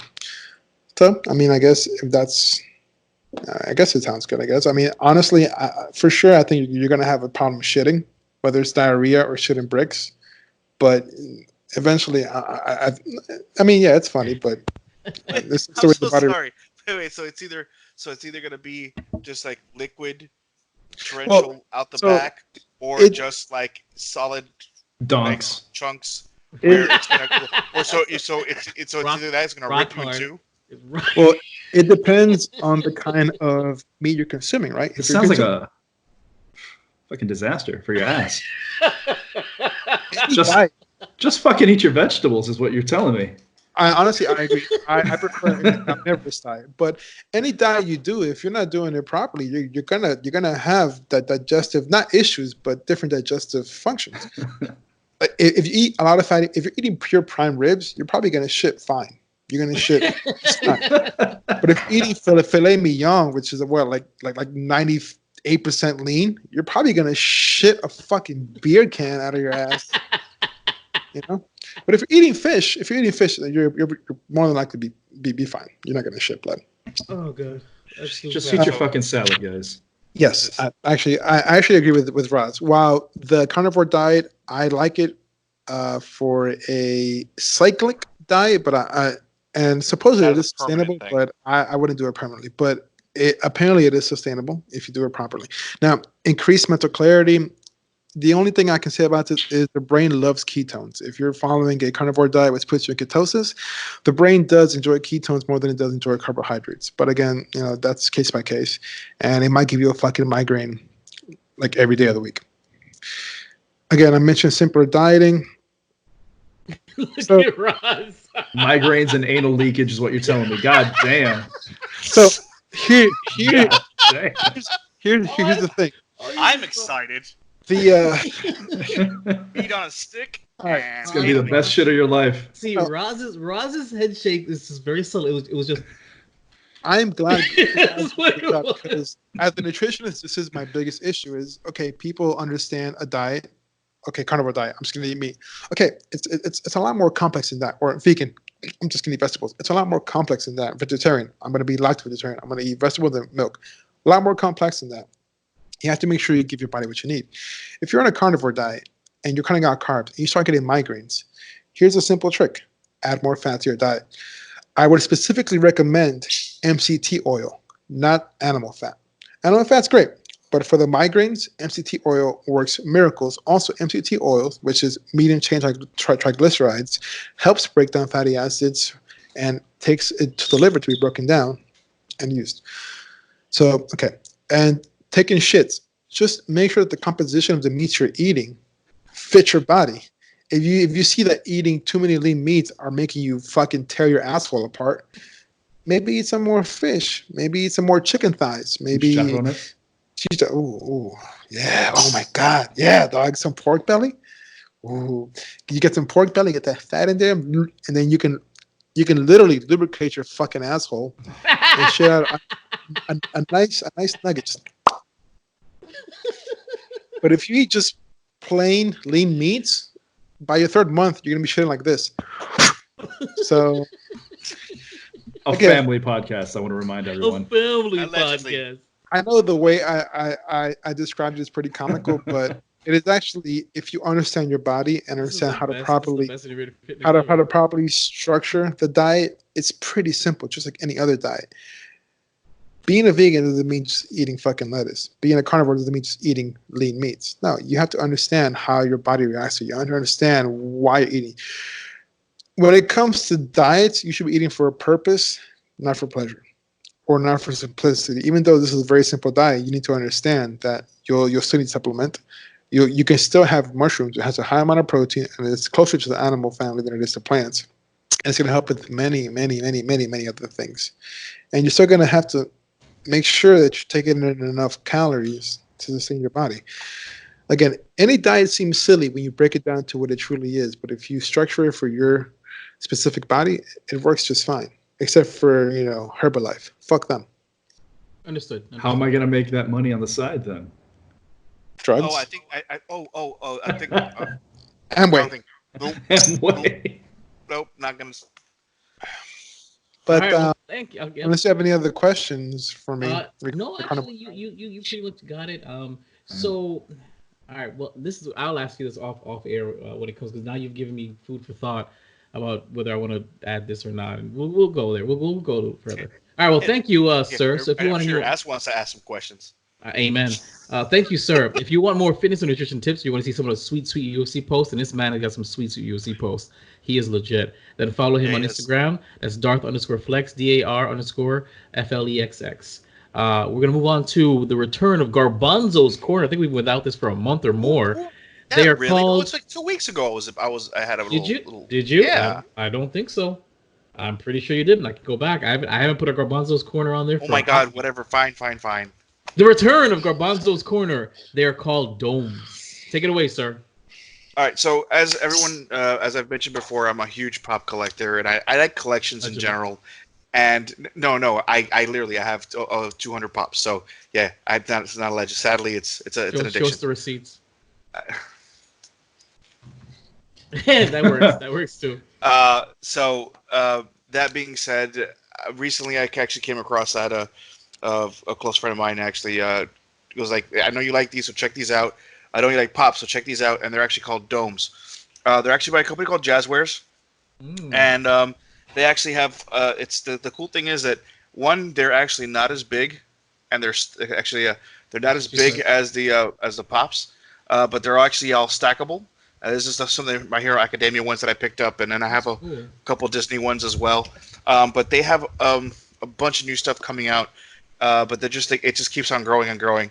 They actually, just like you have Chase Pops, they actually have like little golden domes. Now you cannot remove it from here, but they not only do they stack, but they also have little interlocking. Little interlocking segments where you can just kind of like, so you can actually that's cool. Okay, so you can actually unbox. You can actually unbox and still protect your collection at the same exact time. And so instead of having like covered in pops, so you can have it just like domes all over the place. And hey, there's some really cool collections you can check online. Definitely, if anyone's kind of interested on it, I definitely check out their website. It's domesofficial.com. It's DOMEZOFFICIAL.com. Okay, and they have things for Batman, My Hero Academia. Not yet. They have a couple different series of Disney characters. Actually, they have a bunch of different properties. They have Marvel, Disney. The Night Before Christmas, they actually have a brand new horror line, which there's some really crazy stuff. They have Jazzwares as a company has a great connection with the WWE. So they have a bunch of really cool pops for them. They're doing a new Marvel's 80s line, like from the 1980s. So like all the classic costumes and classic artwork. They have the villains for Disney. I mean, it goes on. And even have the new one, Outbound. Outbound. Onward, the new Disney movie Onward, the new Pixar movie. They already have domes coming out for that one. So all I'm saying is, like, I just happen to like these things, and I just wanted to use my Garbanzo's Corner this week to kind of talk about it. Check them out. Go to the website. Their Venom collection is epic. I'm interested.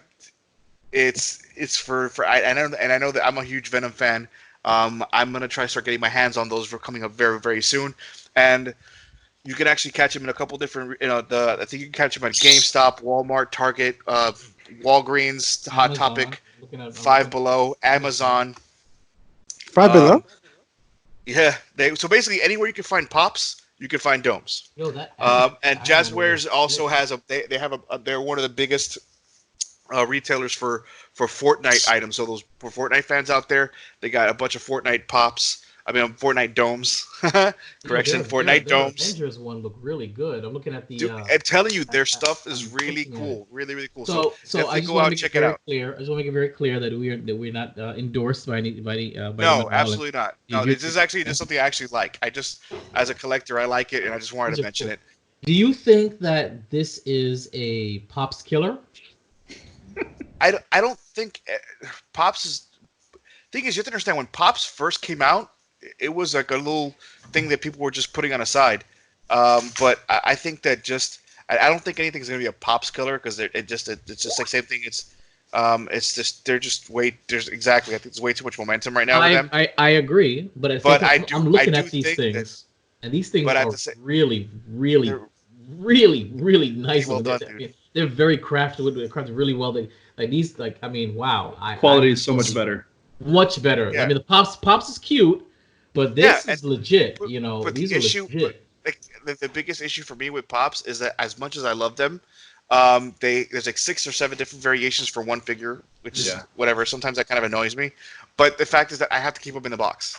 For me, because I'm a collector, I like keeping things protected. Mm-hmm. So, but they solved my problem. It comes protected. Like, this is it. This is perfect for me. So you can have like 3 of those instead of 1 Pops.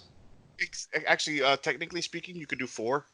Yeah. There's a series. There's a series 2. You stack up 4 like this. There you go. That's a Pops box. 1 pop. Oh wow. But they're also pretty cheap. There's a series 2, or series 4, 4 Fortnite these domes for $14 on Amazon. It's like ridiculous, and they look really good. So, and the cool thing is that, like, for people who also like the grab bags, like like mystery boxes, they have blind bags that you just basically you don't know what you're getting. That's pretty cool. They seem to be about the size of an amiibo, right? Yeah. They're about the size of an amiibo, absolutely. I'm sorry, your amiibo was censored by. Oh, here you go. Yeah. But yeah, they're about the size of an amiibo. So I mean, like I said, they're. It's just like, and I love the My Hero Academia ones. Like, it's gonna be everyone's kind of hard to see, but it's just so well done. No, they are. No, that's actually pretty clear. It's really cool. I mean, I'm looking at the ones. I absolutely want the Iron Man and the Captain America one that I saw. Yes. The Hulk looks quite weird, but the Iron Man, especially big guy, Iron Man, little thing. Yeah. So I definitely want to get those 2. But maybe we should throw this in there as giveaways for our 100 episode. I mean, they're very affordable. I am so down. I will, and the whole thing is I'll definitely go out and buy some.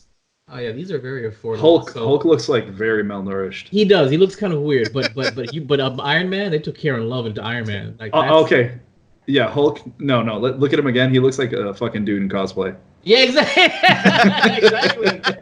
So Hulk is a little weird looking, but other than that, it looks pretty good. All right, this is a really good one. Thank you very much, Garbanzo, for this recommendation / heads up. This is really awesome. You even got me. So look forward to some domes as part of our giveaways for the 100 episode. I'm absolutely down to give some of those away. They look fantastic, and we'll give you maybe 4-way. So it's a set of a Pops box. Who knows?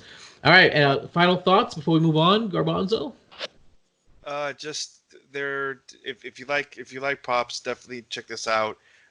Just cost to space ratio is pretty cool. Like, I'm not saying that I'm gonna stop collecting my Pops, because I can't do that. But I definitely will be what's it called?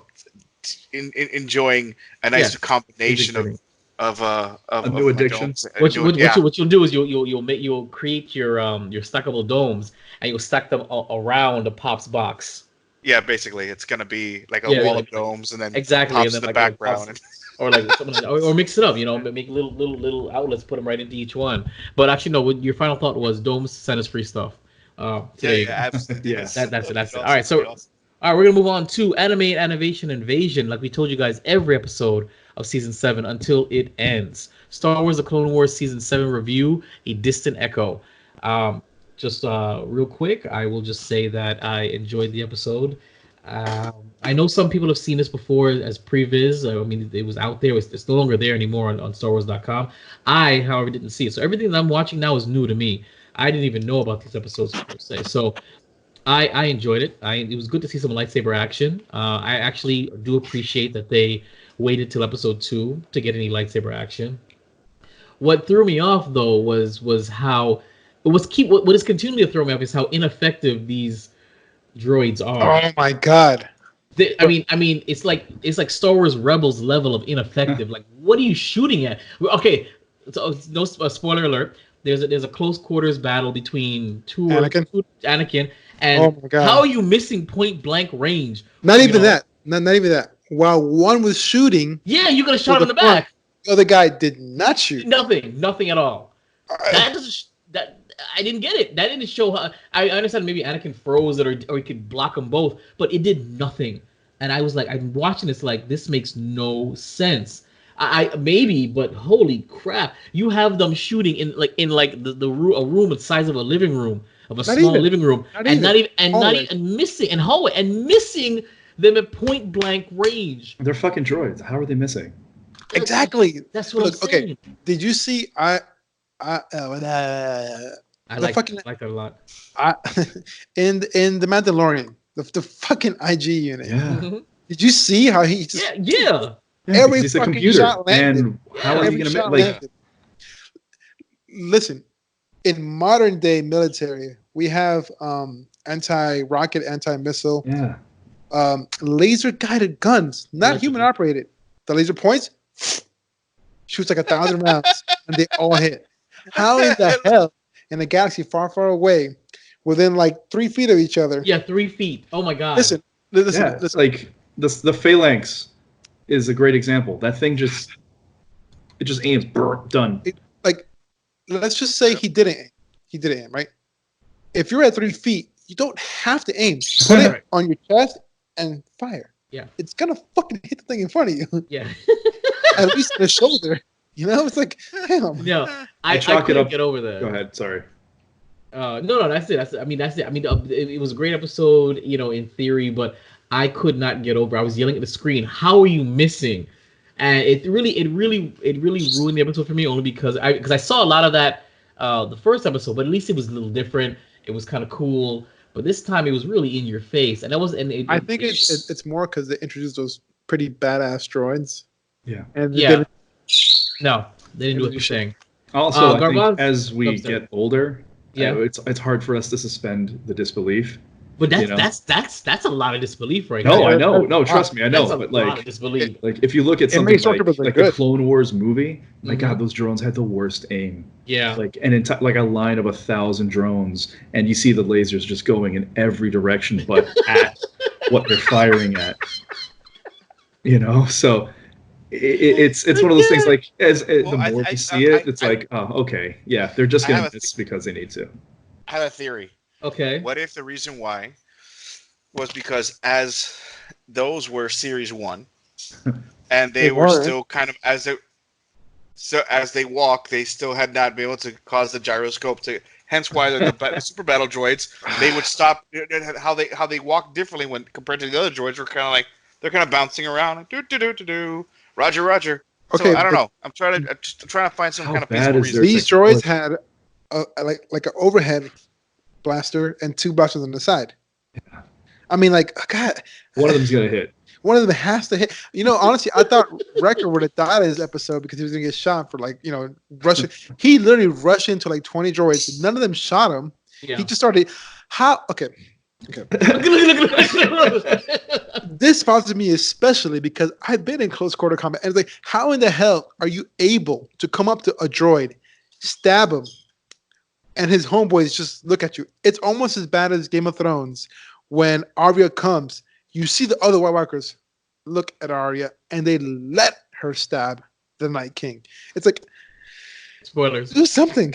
It's not a spoiler. It's been like a year, bro. She was wrapped in impenetrable plot armor. I want to make it very clear. Do you mean to me? I never seen any stabby pointing. By plot armor, do you mean bad writing? That's what it is. That's 100%. I just want to make sure. Wait. I want to make sure everybody understands. That season, the season before, and the season before that one sucked ass. That's all. Because they didn't have the books to. Yeah, because the creators are hacks. Oh my God, we digressed. Sorry. Continue. Yes. Now, what do you say about Ryan Johnson? He's the That's good. Oh yeah, I can't use that word. It's bad now. He's a cunt. He's a cunt. Yeah. Episode. Yeah, but man, that was so bad. Yeah. I love the episode. It's just that little bit of while he's stabbing this guy, that droid could have shot him in the fucking face 40 times. Yes, exactly. I totally agree. I'm just like, why are you doing this? I mean, how can they shoot the pilot down right in the cockpit from a mile away? I mean, it's probably closer, but still. But from 3 feet, they can't shoot a clone in the head. Yeah, I agree. It's too obvious that it's too obvious that there's plot armor. Yeah, but law of averages, something should have hit at least accidentally with the amount of different shots. But well, Flex, did you want to? I mean, that was me. You want to say anything else before we go to Roz? I really enjoyed this episode. I enjoyed the visuals. I really like what they did with Echo. honestly. Actually, on that note, I'll be back. You guys continue. I'm gonna use the restroom because I still haven't watched the episode. Yes. You use that you ruse it hard. This episode was episode I really noticed. I've really noticed how much the animation changed. Mm-hmm. Did anybody else notice that? I mean, it's not like a super huge change, but like it looks better. It looks crisper and smoother, right? It's smoother, yeah. Mm-hmm. Yeah, it is. I know, but I noticed that from the first episode. I was just like, no, I noticed it a little bit, but in this one specifically, seeing like Anakin and Obi-Wan, like their animation, it just looks much different, much better. Better models too. Yeah, absolutely. Yeah. And it's nice seeing spoiler alert, Padme with a little bump in her. Okay, and bringing that up, how do we feel about Rex knowing something a little more, and Obi-Wan kind of calling him in his face, saying, "Hey, listen, I hope you said hi to her." Well, does that break the lore at all? No, because me personally, I think Obi-Wan always knew. I truly think he always absolutely from Attack of the Clones, he always fucking knew. Well, he knew he was getting it in. Okay, that's what I'm saying. There's a difference between knowing that Anakin wants a piece. There's another about him knowing that Anakin is getting a piece. You think he's always known that Anakin was getting a piece of that? Yeah. Not just that, I know that he got in on it. Well, I think that Obi-Wan knew that there was emotional attachment. There's no way he didn't, bro. Of course. From Anakin to Padme, but did you think? Are you saying that he also knew that Padme reciprocated? Yes, absolutely. Because there's okay. As silly as the Jedi appear in a lot of the current things, there's no way that the Force wouldn't tell you that. There's no way, even if the Force didn't tell you, there's no way you wouldn't pick up on that. Betray you. And just how just how Obi-Wan had that affection for Sabine. For Satine. I think his love for Anakin kind of set that aside, if that makes any sense. Yes. Because he even said that in Revenge of the Sith, "You were like a brother to me. I loved you." Jedi aren't supposed to love, right? In the allegedly, Yeah. In a romantic way is what I think they're getting at. You can love somebody as a brother, just Of course, but not incestually. They're still taught to let go, and you can feel, in my opinion, that Obi-Wan did not want to let go. Mm-hmm. He let go of that motherfucker's arms. And his leg. Yeah.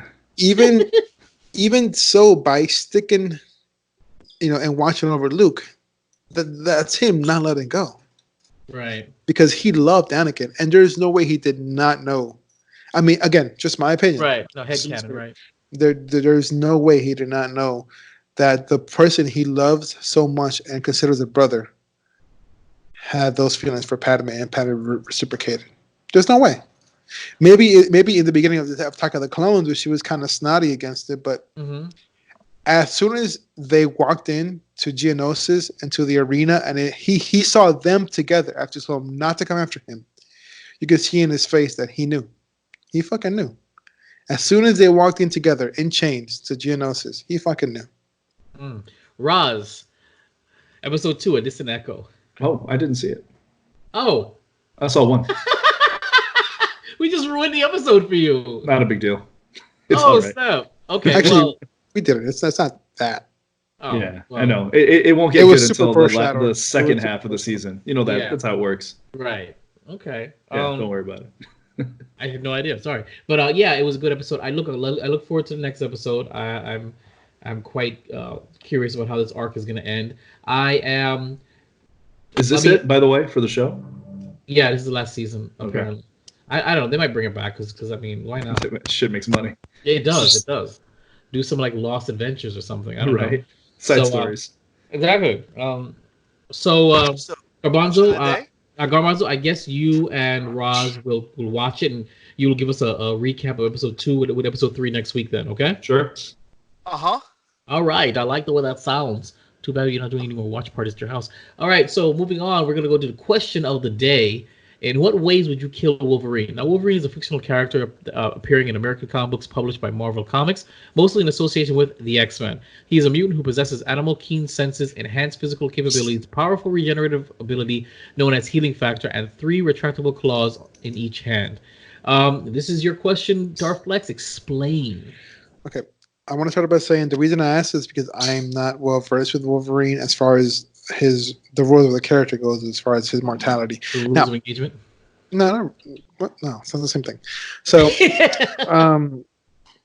here's one thing. So before he had the adamantium in his body, and he was just bone, right? If you were to shoot him in the head, the bullet would go through, and let's say it hits his cerebellum. Would he die? No. Oh, it would regenerate. No? It would regenerate that quickly? Yeah. Well, yeah. Now, if you decapitated him, would he die? No. So if you cut his head off, he still lives? Yeah. Really? Okay. That I did not know. Did not know. You want me to dive into this for you guys? Please dive into it. Roz, please explain that way I can dive into it. So you guys understand how overpowered Wolverine is as a healer. He has regenerated from a drop of blood. Okay, I did not know that. He has. That's why wait, I got a better one for you. He took a nuclear bomb to the face and survived a nuclear bomb and regenerated from that explosion. He is, like, when we're talking about plot armor, Wolverine has it in spades. That dude can regenerate from anything. Nitro blew up and blew him to the raw skeleton, the adamantium skeleton, and he was able to regenerate from that. So how do you kill him? I don't know. Galactus eats him and then shits him into Stardust. Maybe. Wait, okay. I know the answer. Okay, I did a little research for this question. Wait. Can I ask my question before you answer it? Just so I'm going to get ruined. But what if you throw him in a volcano? Ruin the question. You like. Okay, what if you throw him just in lava? Apparently that doesn't matter. He survived a nuclear explosion, which is hotter than lava. Now, okay. Let's say throw him in lava, and he cannot get to the corners to climb out. Does he just die, or does he live from? More than likely, a single molecule of his skin might just float away on the hot air winds from the volcano and land a mile away, and then he will regenerate somehow. Now, from that, winds. What if you restrict his cells from oxygen? Oh, that's also been done. He just stays dormant until oxygen comes. That's what I was going to mention. So actually, you can't kill Wolverine. You can place him in a dormant state, and if the conditions of the dormant state are removed, then he revives. Okay. There is one plot armor killing device in the Marvel Universe for Wolverine, and it's the Muramasa blade, which is made from the carbonadium, which basically nullifies healing factor. So, but as long as that blade is touching that part, it won't heal. Exactly. But when the blade is removed.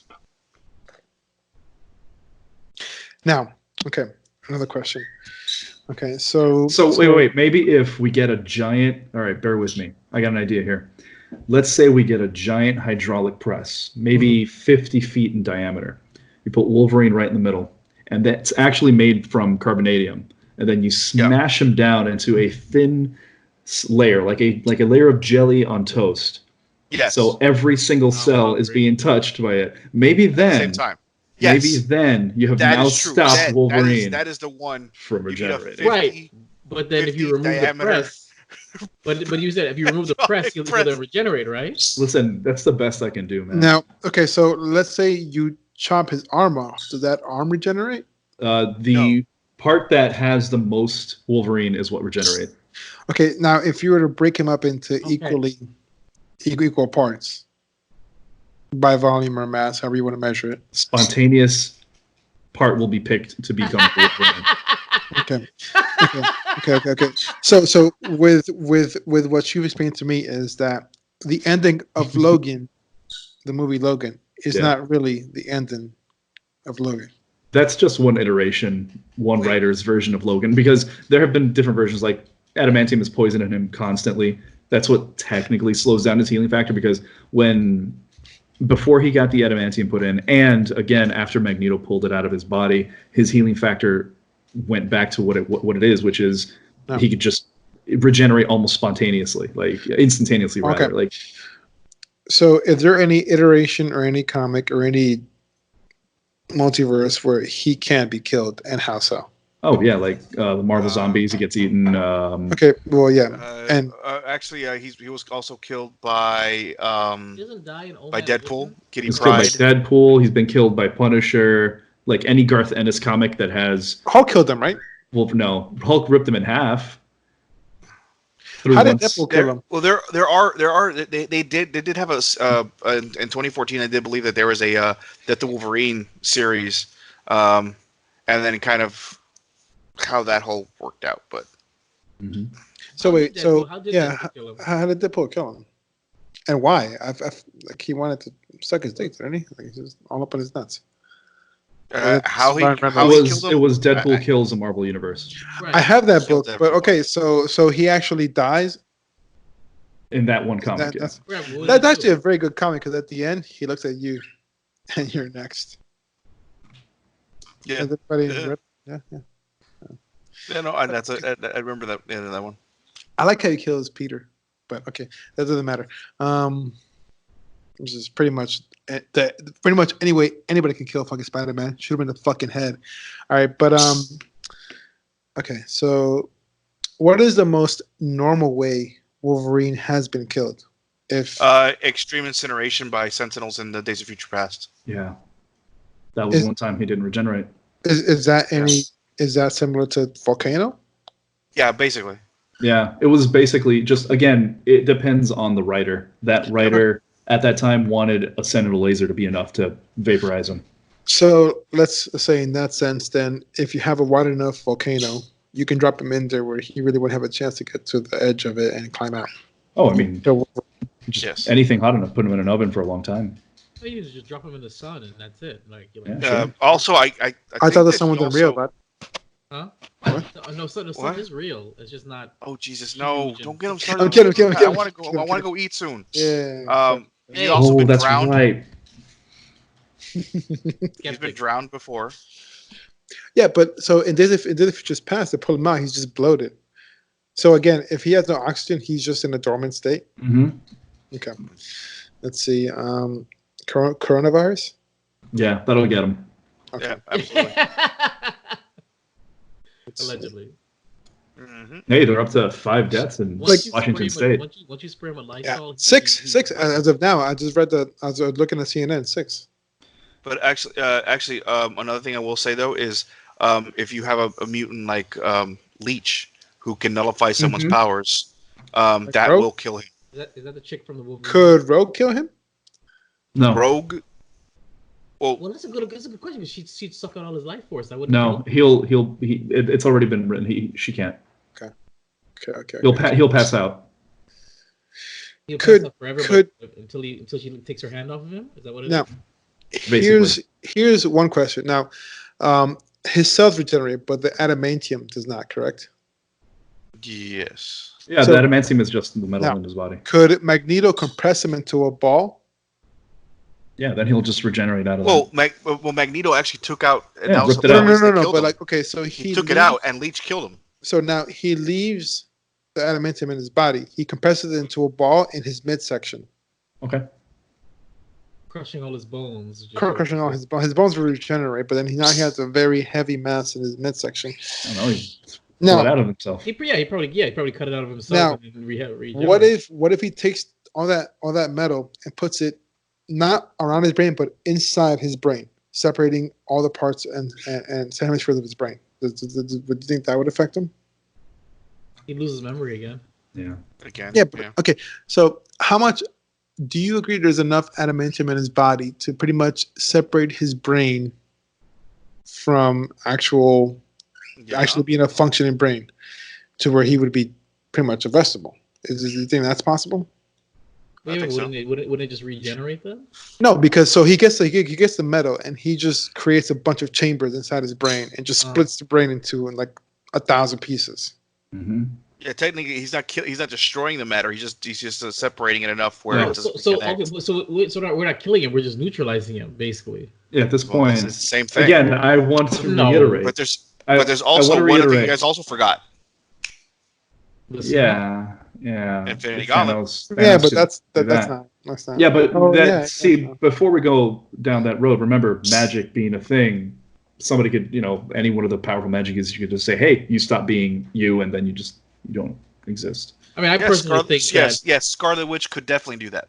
Yeah, I personally think that the original answer wouldn't last long. With Galactus eating him and shooting him out into Stardust, that works. Thank you. Thank you. I think that's the answer right there. So. I'm a genius. There was never arguments about that. I agreed. All right, we're gonna wrap up this question. We're gonna move on to open mic because we're about to hit up the 2-hour mark. We have to move it along. All right, a couple tangents today. Yeah, this has been a tangent-filled episode, amongst other things. So, open mic. We're probably gonna run through these things a little faster than usual. Star Wars: The High Republic is a massive story set 200 years before the prequels. This article comes from Collider.com. It's a golden time, a time of peace and prosperity, a time when the Jedi really are galactic guardians, stewards of peace and justice. The story will kick off with the novel Light of the Jedi by author Charles Soule. He was the author of Star Wars Darth Vader, available August 25th. The book will introduce us to a different kind of Jedi, one that patrols the frontiers, a sort of Texas Ranger, and begin with a cataclysm event known as the Great Master. Yes, Garbanzo. Oh, no, sorry. I just, what was the day that's coming out? August 25th. Yes. All right. So I'll make sure I have a credit available for that time. Fantastic. So, this is Project Luminous, which has been teased for a while, and they released it after the Rise of Skywalker. Do you guys, after seeing The Mandalorian, now this is going to be their SWU, Star Wars Universe. Okay, they're bringing back their own version of the extended universe. Yeah, this is going to be the beginning of it. Have you guys? I would assume you guys have read up or heard of a little bit of what's going on with the High Republic. Yeah, absolutely. Does this bode well for Star Wars going forward? Well, so everything I've read about this says it's going to be maybe not centric, but really kid-friendly. Like this particular property, the High Republic stuff, because it's going to be novels, comics, and children's books. Yes. But I think they're purposely mixing it up so they can hit every single demographic. Yeah, I mean, that's what they're coming across that way.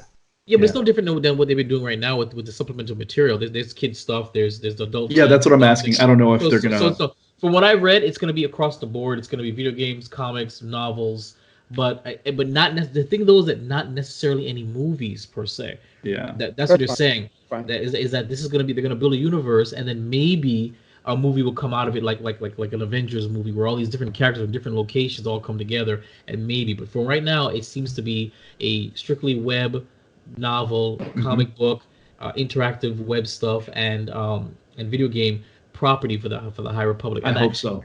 It sounds great, but I don't. I mean, yes. So, you think this has anything to do with the fan petitioning of Keanu Reeves playing Revan? No. No, I don't think so. But that'd be great if he did. I don't know if they're gonna go that far back. Yeah, but Revan was the Old Republic. This is the High Republic. This is what 200 years. 200 years versus what Old Republic was 3,000. Flashbacks. Yeah. So I mean, what do you guys think? I really hope that they mention them and make them canon again. Yes. Yeah. Like, that would be ideal. Yeah, I'm pretty sure they will. But Revan itself is considered canon already because of the Last Skywalker. Is Revan canon? Is Revan canon? The Last Skywalker. What do you mean? So they actually they have different houses of different Sith Lords, and Revan was one of the ones that it's in there. I remember, yes. And they mentioned that in which movie? The Rise of Skywalker. Rise of Skywalker. I don't remember. And it's also in the Book of Sith, which I don't think is canon, but it's still there. No, it's not canon. So, okay. No, Book of Sith sadly it's not canon right now. It was so good, though. Before we move on, though, I have it, and I didn't read it yet because I don't want to touch it because I'm afraid of messing up the pages. Dude, do it. The pages are super resilient. I have not touched that. It's still sitting there by Sith Holocron. And you can borrow mine. Oh, thank God! I want to borrow yours. I don't want to touch mine. That's what she said. Why do you guys? Before we move on, why do you guys think they chose the High Republic 200 years before, as opposed to going to the Old Republic, which is where, notably all the fans really want. They really want the Old Republic. Why the High Republic? So, in my opinion, I think is because when we picked up episode 1 and even episode 2, you saw what the Galactic Republic was, right? Briefly, right? Mm-hmm. And to me, it left me thinking, like, man, what could have this been, or what was this in its highest? We pretty much saw the downfall of the Republic. Correct. We saw the. I mean, we see this beautiful Jedi temple. We see Coruscant. It's beautiful. It's full of like just obviously you got the lower grounds, 1313 and stuff. But and then again, also even just playing the Old Republic, I can't imagine it was too far from episode 1 because a lot of things look the same. I just there is so much to be explored, and there's I guess for lack of a better term, or lack of a better explanation, to quote Obi-Wan, it was a more civilized time, a more civilized age, and that is something that I would love to see, because I would assume that the High Republic is what Obi-Wan experienced, right? Or no? Or the 20? No. Okay, Yoda. So something like Yoda would have, because supposedly Yoda would have entered. He would have gone in as a youngling at maybe 100 years old. Yeah. So well, he was almost 900, so he'd be middle aged during this. Yeah. He'd probably be a Jedi Knight. Oh God, yes. A master. He's got to be a master. He's gonna be a knight. He's gonna be. I was gonna say he's been a. Again, this is old he has canon. been a grandmaster for a while, but he's probably gonna. He has to be a master. He was a master for like 400 years. Yeah, exactly. Given the possible. Given the development through time that we had in the Star Wars universe versus our time. I mean, in like 15 years we had Nokias versus iPhones, but in the Star Wars universe, it seems like no. They've established so much that technology doesn't fucking change in that universe. That's what I'm saying. I'm saying, like, given the Star Wars universe, I don't think a lot may have changed. Oh yeah, it's going to be the same thing. So we would see what the Republic, that Obi-Wan, that Yoda, that Qui-Gon spoke about would have been, and that's what interests me. It's like, okay, again, the technology is pretty similar. The buildings still look the same from the Old Republic to Episode 1, in my opinion, save for a couple things like I guess what's that fucking place called? Exegol, aka fucking Cormac. Okay, but still, doesn't matter. I think it's a great opportunity to explore what the prequels teased, in my opinion. And I'm with you. And what the RPG, the Old Republic, teased, and what Knights of the Old Republic teased. I think it is a almost like bottomless pit of content to produce for Star Wars, in my opinion, versus just a very low Skywalker saga. Yeah, with luck, what they may do, and this is what I'm thinking. They're probably going to pick and choose pieces of the Old Republic lore that has been tossed out and reinvent it for this High Republic stuff. I don't think they're ever going to fly back 3,000 years again, which, whatever. We'd never expected them to do something like this, so I'll take whatever bone they throw. What if they did it like Witcher style, where they just bounce back and forth without telling you what the era was? I mean, yeah, it'd be a nice little addition if they do that. I mean, we already know what the era was, but if they just kind of threw it at us, I think a lot of the fans would kind of be like, "Is this obviously is prequels? So just how far back we wouldn't know unless we saw like a young Mace Windu."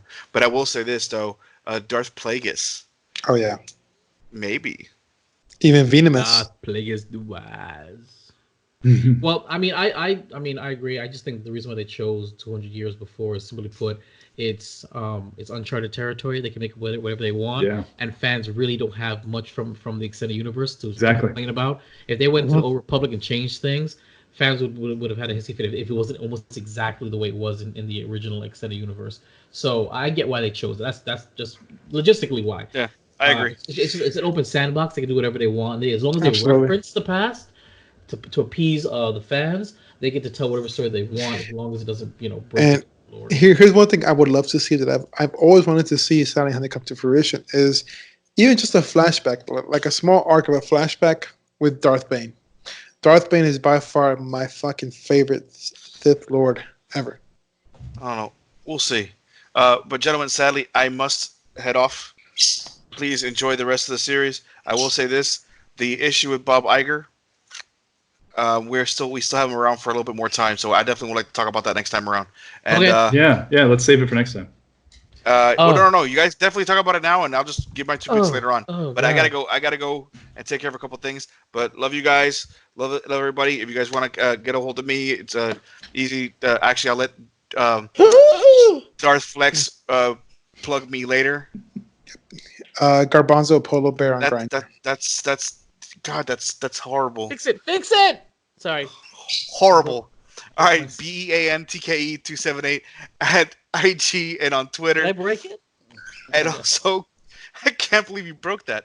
Also, you can catch me at Garbanzo's Corner on Facebook.com. Love you guys. Thank you guys very much. Have a wonderful evening. See you guys later. Garbanzo, but no. Okay. Oh man, fix this so I can show it on my podcast. Get away. All right. So we're gonna move on to Rick and Morty season 4. Morty has already died as fans uncover a key scene. So briefly, this article comes from express.co.uk. Basically, what they're saying is that in the recent episode of season 4, Morty has a brand new filled up every 10 adventures card, and it breaks continuity because in the Vindicators he had already filled up his card then. So what they're saying is because he has a new card, it gives the impression that maybe Morty died in between seasons, and this is a brand new Morty. What do you guys think? Is it a continuity break, or is that alluding to that the Morty from season 3 is dead, and this is a new Morty? That's why he has a brand new filled up every 10 cards. What if he just filled it up and got a new one? Yeah. But I thought he only got one. Did he? I thought it was only one time he would get a card. What if Rick changed his mind? Off screen? Yeah. You would think maybe he would say something as I mean, as fucking maybe they'll Leia throw away line. Ray off screen. You know? What? Say what? I said Leia started training Ray off screen. Oh God! Look at this beast. Wow. Look at this beast. Oh my God. So where did you get that? Where did you find that? Amazon, baby. Amazon. Type in Gundam model kits on Amazon. Past, present, and future has some really good ones. Yeah, but they probably aren't. They're probably more expensive than Amazon because this one that I got for my son it was like $25. This one that I got from him was like $40, and this thing is actually $20 on Amazon. This sucker right here was like $21, the bigger ones. So Amazon is a better deal than going to the stores, in my opinion. I couldn't believe how much this cost versus this. These are really good quality. Yes, they are. Gundam Wing Warriors? Yeah. You do? Okay. Absolutely, man. Are you into Dynasty Warriors Gundam? Absolutely. Me and the former sibling, we used to play that thing all the time. Former sibling. Okay? All the time. I even still have it for the PS. That's the only reason why I kept up my PS3 is so I can play that blasted game. It's so good. It's two of them or three of them. I don't remember. Great game. I'm gonna get Hyrule Warriors. Hyrule. When you get Hyrule, oh my God, did you break it? Well, NSU has it in the library. I'm just gonna rent it. Oh yeah, well you should play. It's a lot of good time. I love the Warriors game. It's Jillian's Nintendo Switch. Oh, allegedly. So okay, so we're gonna move on to unless somebody wanted to mention this. No, we already talked about it. You guys already gave your piece on Rick Morty being dead, whatever. Yeah.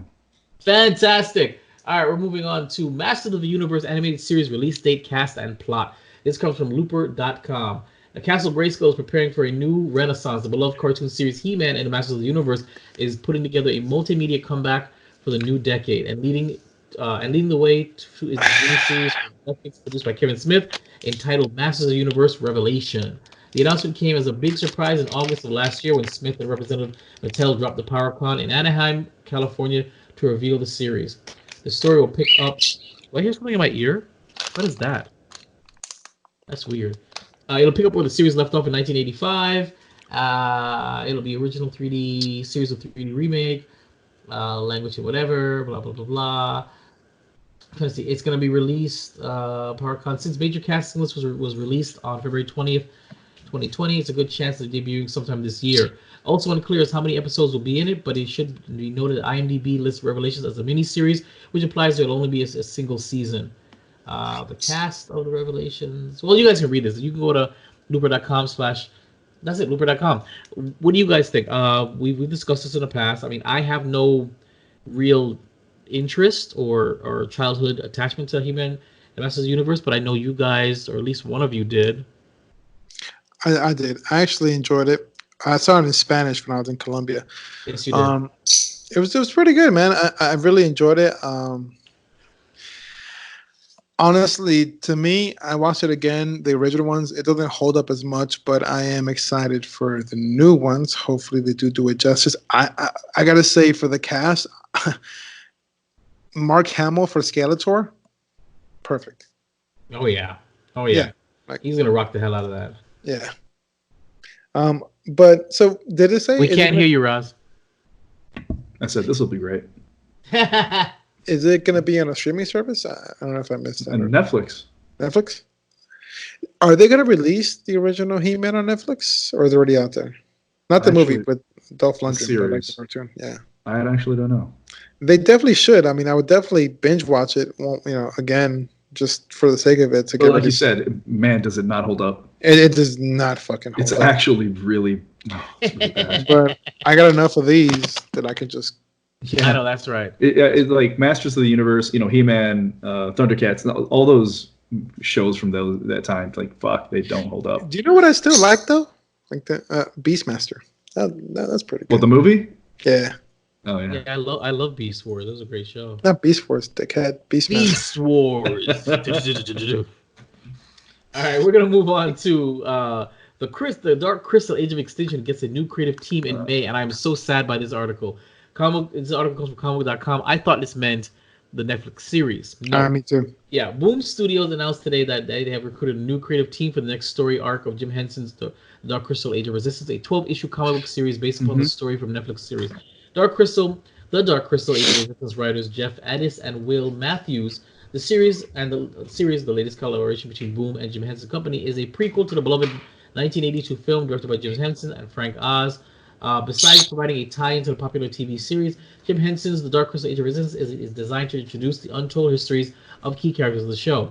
Jim Henson's Dark Crystal Age of Resistance, I'm saying this a lot, issue number 2, arrives in May 2020, which begins a new arc presenting the origin story of the Al-Madra, Gelfling leader and pivotal character from the Dark Crystal Age of Resistance, presenting by the new creative team of the writer Matthew Ehrman and artist Mia Guillaume-Jo.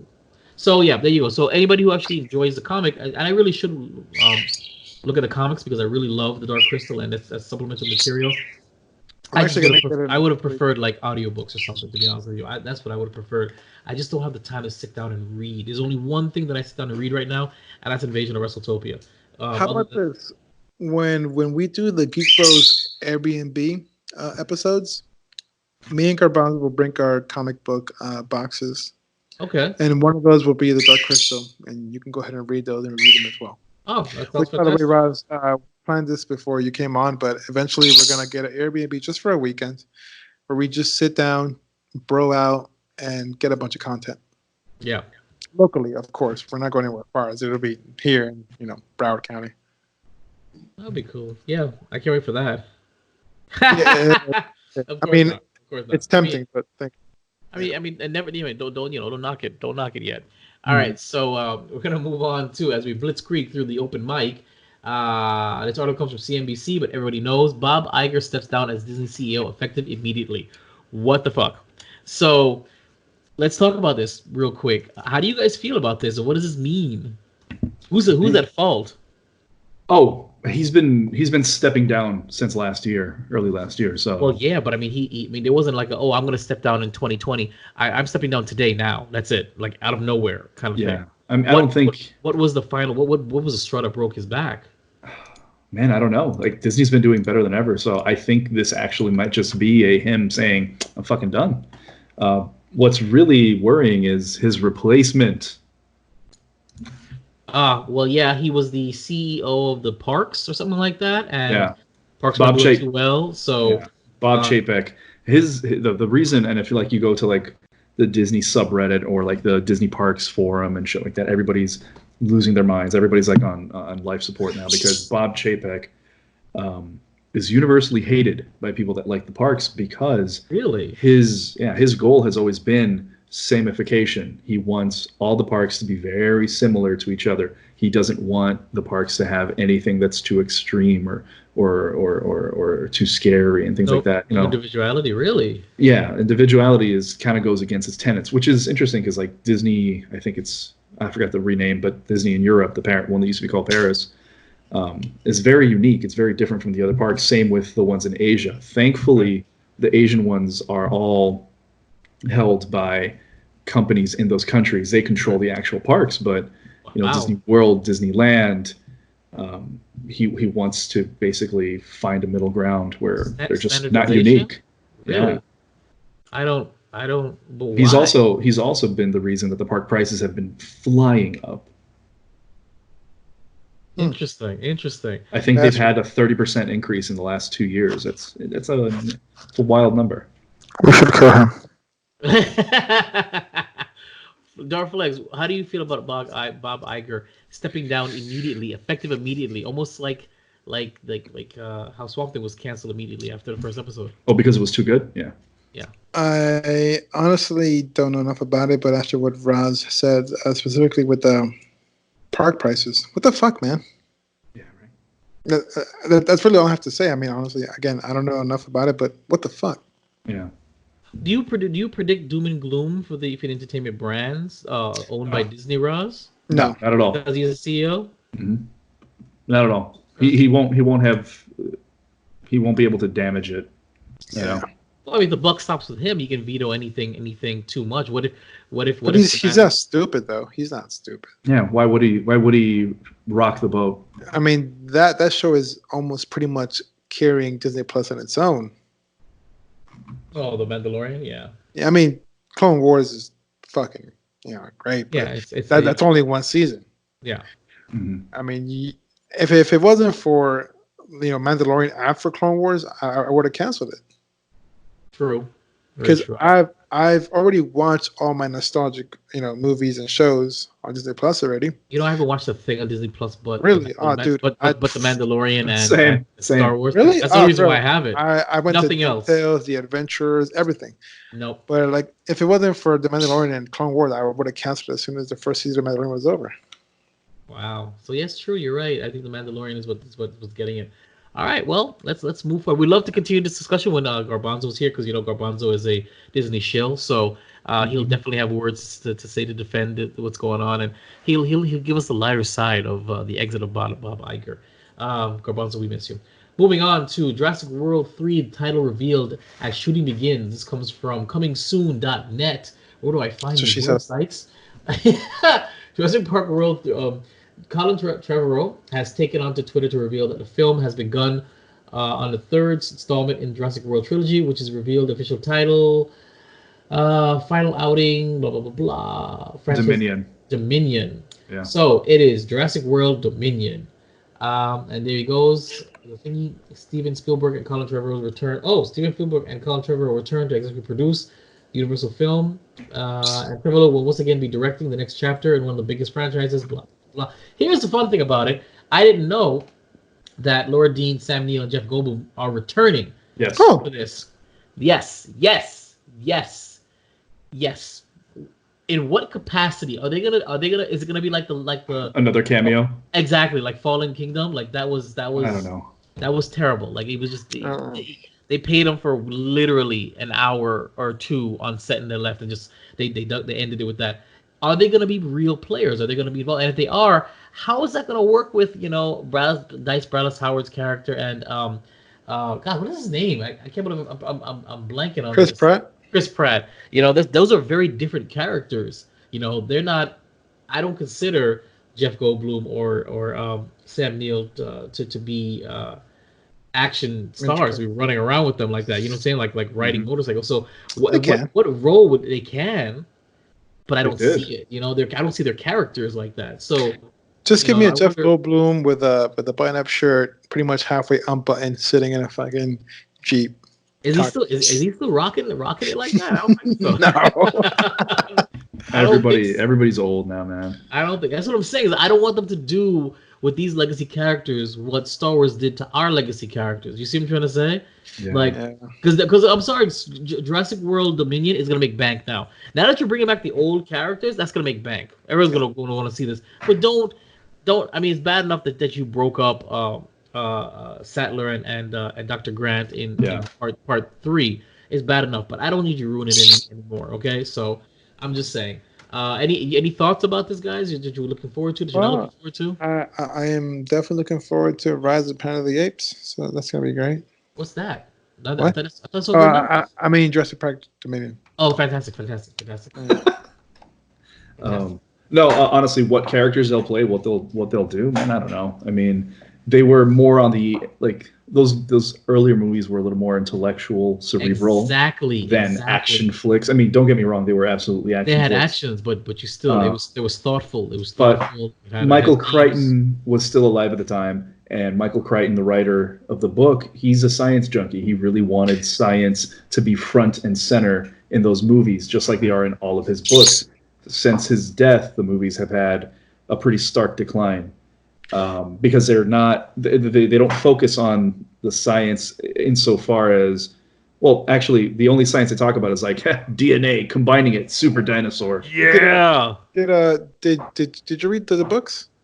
Yeah, I've read. I think I've read everything. Michael Crichton. So vastly different. Vastly. Have you guys seen like the unimproved like plots? Like with one of them, it's like a human hybrid.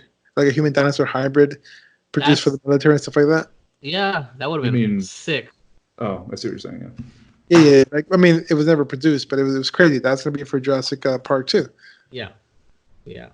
I heard about that. But the books are great though. The books are great. That doesn't Hammond die in the books? He dies in the first book. Yeah, in the first book, he gets torn apart, right? By Compsognathus. Yeah. Mm-hmm. Yeah, with Hammond in that one was when it was not a gentle old man that he was. He was fucking. He was a megalomaniac. Exactly. He spared no expense. All right, we're gonna move on to Steven Spielberg will not direct Indiana Jones 5. This article comes from Variety.com. Okay. After a long development process, Steven Spielberg has handing the directing reins of Indiana Jones 5 to another filmmaker, and it's not officially, the ink is not dry yet, but Ford vs. Ferrari director James Mangold is in talks to take over that. Do we need an Indiana Jones 5? No. Do we want an Indiana Jones 5? Maybe. Because I think Harrison Ford is slated to return. Yeah, Harrison Ford is still returning. He's returning. Indy. He's returning as Indiana Jones as Old Man Indy. So I'm just find funny that he's coming back. I mean, I would say it's one of those movies that I'll probably sit down on my couch and drink beer or whiskey to. Sure, why not? But like one of the movies that I'm gonna go to the theater and pay for it, probably not. Unless we go to iPic again. Oh yeah, that's fucking. That was an amazing experience. That was an amazing experience. So he's had some stinkers lately though. Yeah. Steven Spielberg. Yeah. Let me think. Let me go back on his list. Ready Player One was okay. I liked the theory. Yeah. Of it. I like the concept. Sorry, I like the concept of Ready Player One. The concept was great. The trailers were the bomb. The trailers were great. They didn't live up. They did not live up to the promise of the book. No, not even close. The movie he did before that, The Post, was actually excellent. But then before that, he did BFG, which absolutely bombed. So, which, by the way, if you're listening here, email us at geekbros@yahoo.com. We're giving away the Ready Player One book. We are giving away the Ready Player One book, the actual book that was from the unboxing episode 11. Nice. So yeah, it's still up there. I completely forgot about that. Yes, geekbros@yahoo.com. Even if you didn't even watch the episode, if you want it, just pretend like you did watch it. Say we looked handsome in it. That's it. You get the book. I'll email it to you. I'll email. It's an enjoyable book. It's a good book. So and it's really good. We'll even throw in that handcrafted figurine with the drawn mini dick on it. So. Nice. If you guys haven't heard it, the audiobook is really good too. Will Wheaton narrates it. Really? Oh, yeah. Will Wheaton. Yeah. Sorry. Will Wheaton. All right. And lastly, Duncan's latest release is quite simply a bag of bacon. Bacon! From CNN.com. While other fast food chains are nursing or rushing the launch of meatless and plantless options, Dunkin' went the opposite direction and released an ultimate snack for meat lovers. Starting today, which I don't know what day that is, Snack and Bacon will be available at Dunkin' restaurants nationwide. I haven't tried this yet. Has anybody tried this by any chance? No, I don't go to Dunkin' Donuts. It's sweet black pepper bacon breakfast or bacon, but I don't go to Dunkin' either, except for when my boys want Dunkin' Donuts. But I think we're getting Dunkin' Donuts the very next Sunday. I can make the excuse to go there, and I'm gonna get a bunch of bag of bacon and try it out. Yeah, I see zero problems with that. I don't. Yeah, carnivore. It's carnivore diet. Is it carnivore diet? I swear to go. Here we go. I will start with a bag of bacon from Dunkin' Donuts. And with that being said, thank you for tuning in to Keepin' the Geek Bros, a family podcast, allegedly. Before you go, please follow us on Instagram and Twitter. That's Geek Bros with a 0, GEKBRO0S. Or email us, geekbros@yahoo.com, if you want free stuff or you want us to send you anything. Come on now. Send us stuff, we send you stuff. It's quid pro quo. Geekbros@yahoo.com. Facebook, which is where our heavy hitters, that's where all our memes are, all our comments are, all our interaction with our page. That's actually the spot to be. That's the party. Facebook.com/geekbros0. Listen to us every Wednesday at WeBeGeeksPC.com, and the following couple of days afterwards, watch these episodes. YouTube.com/Vibrub Studios, and visit VibrubStudios.com for all your Geek Bros and then some needs from Vibrub Studios, the cure for your common day. Shameless promotions. You guys can find me on Instagram and Twitter at Darth_Flex. You can find me on Ray Raziel on Insta. All right, and of course, Instagram, Facebook, YouTube. Instagram, everything you can be, it's Vibrub Studios, VIBEREVSTUDIOS. And that is it. That's it for Keepin' the Geek Bros podcast. And remember, geeking out still sounds this good. Keeping up with the Geek Bros.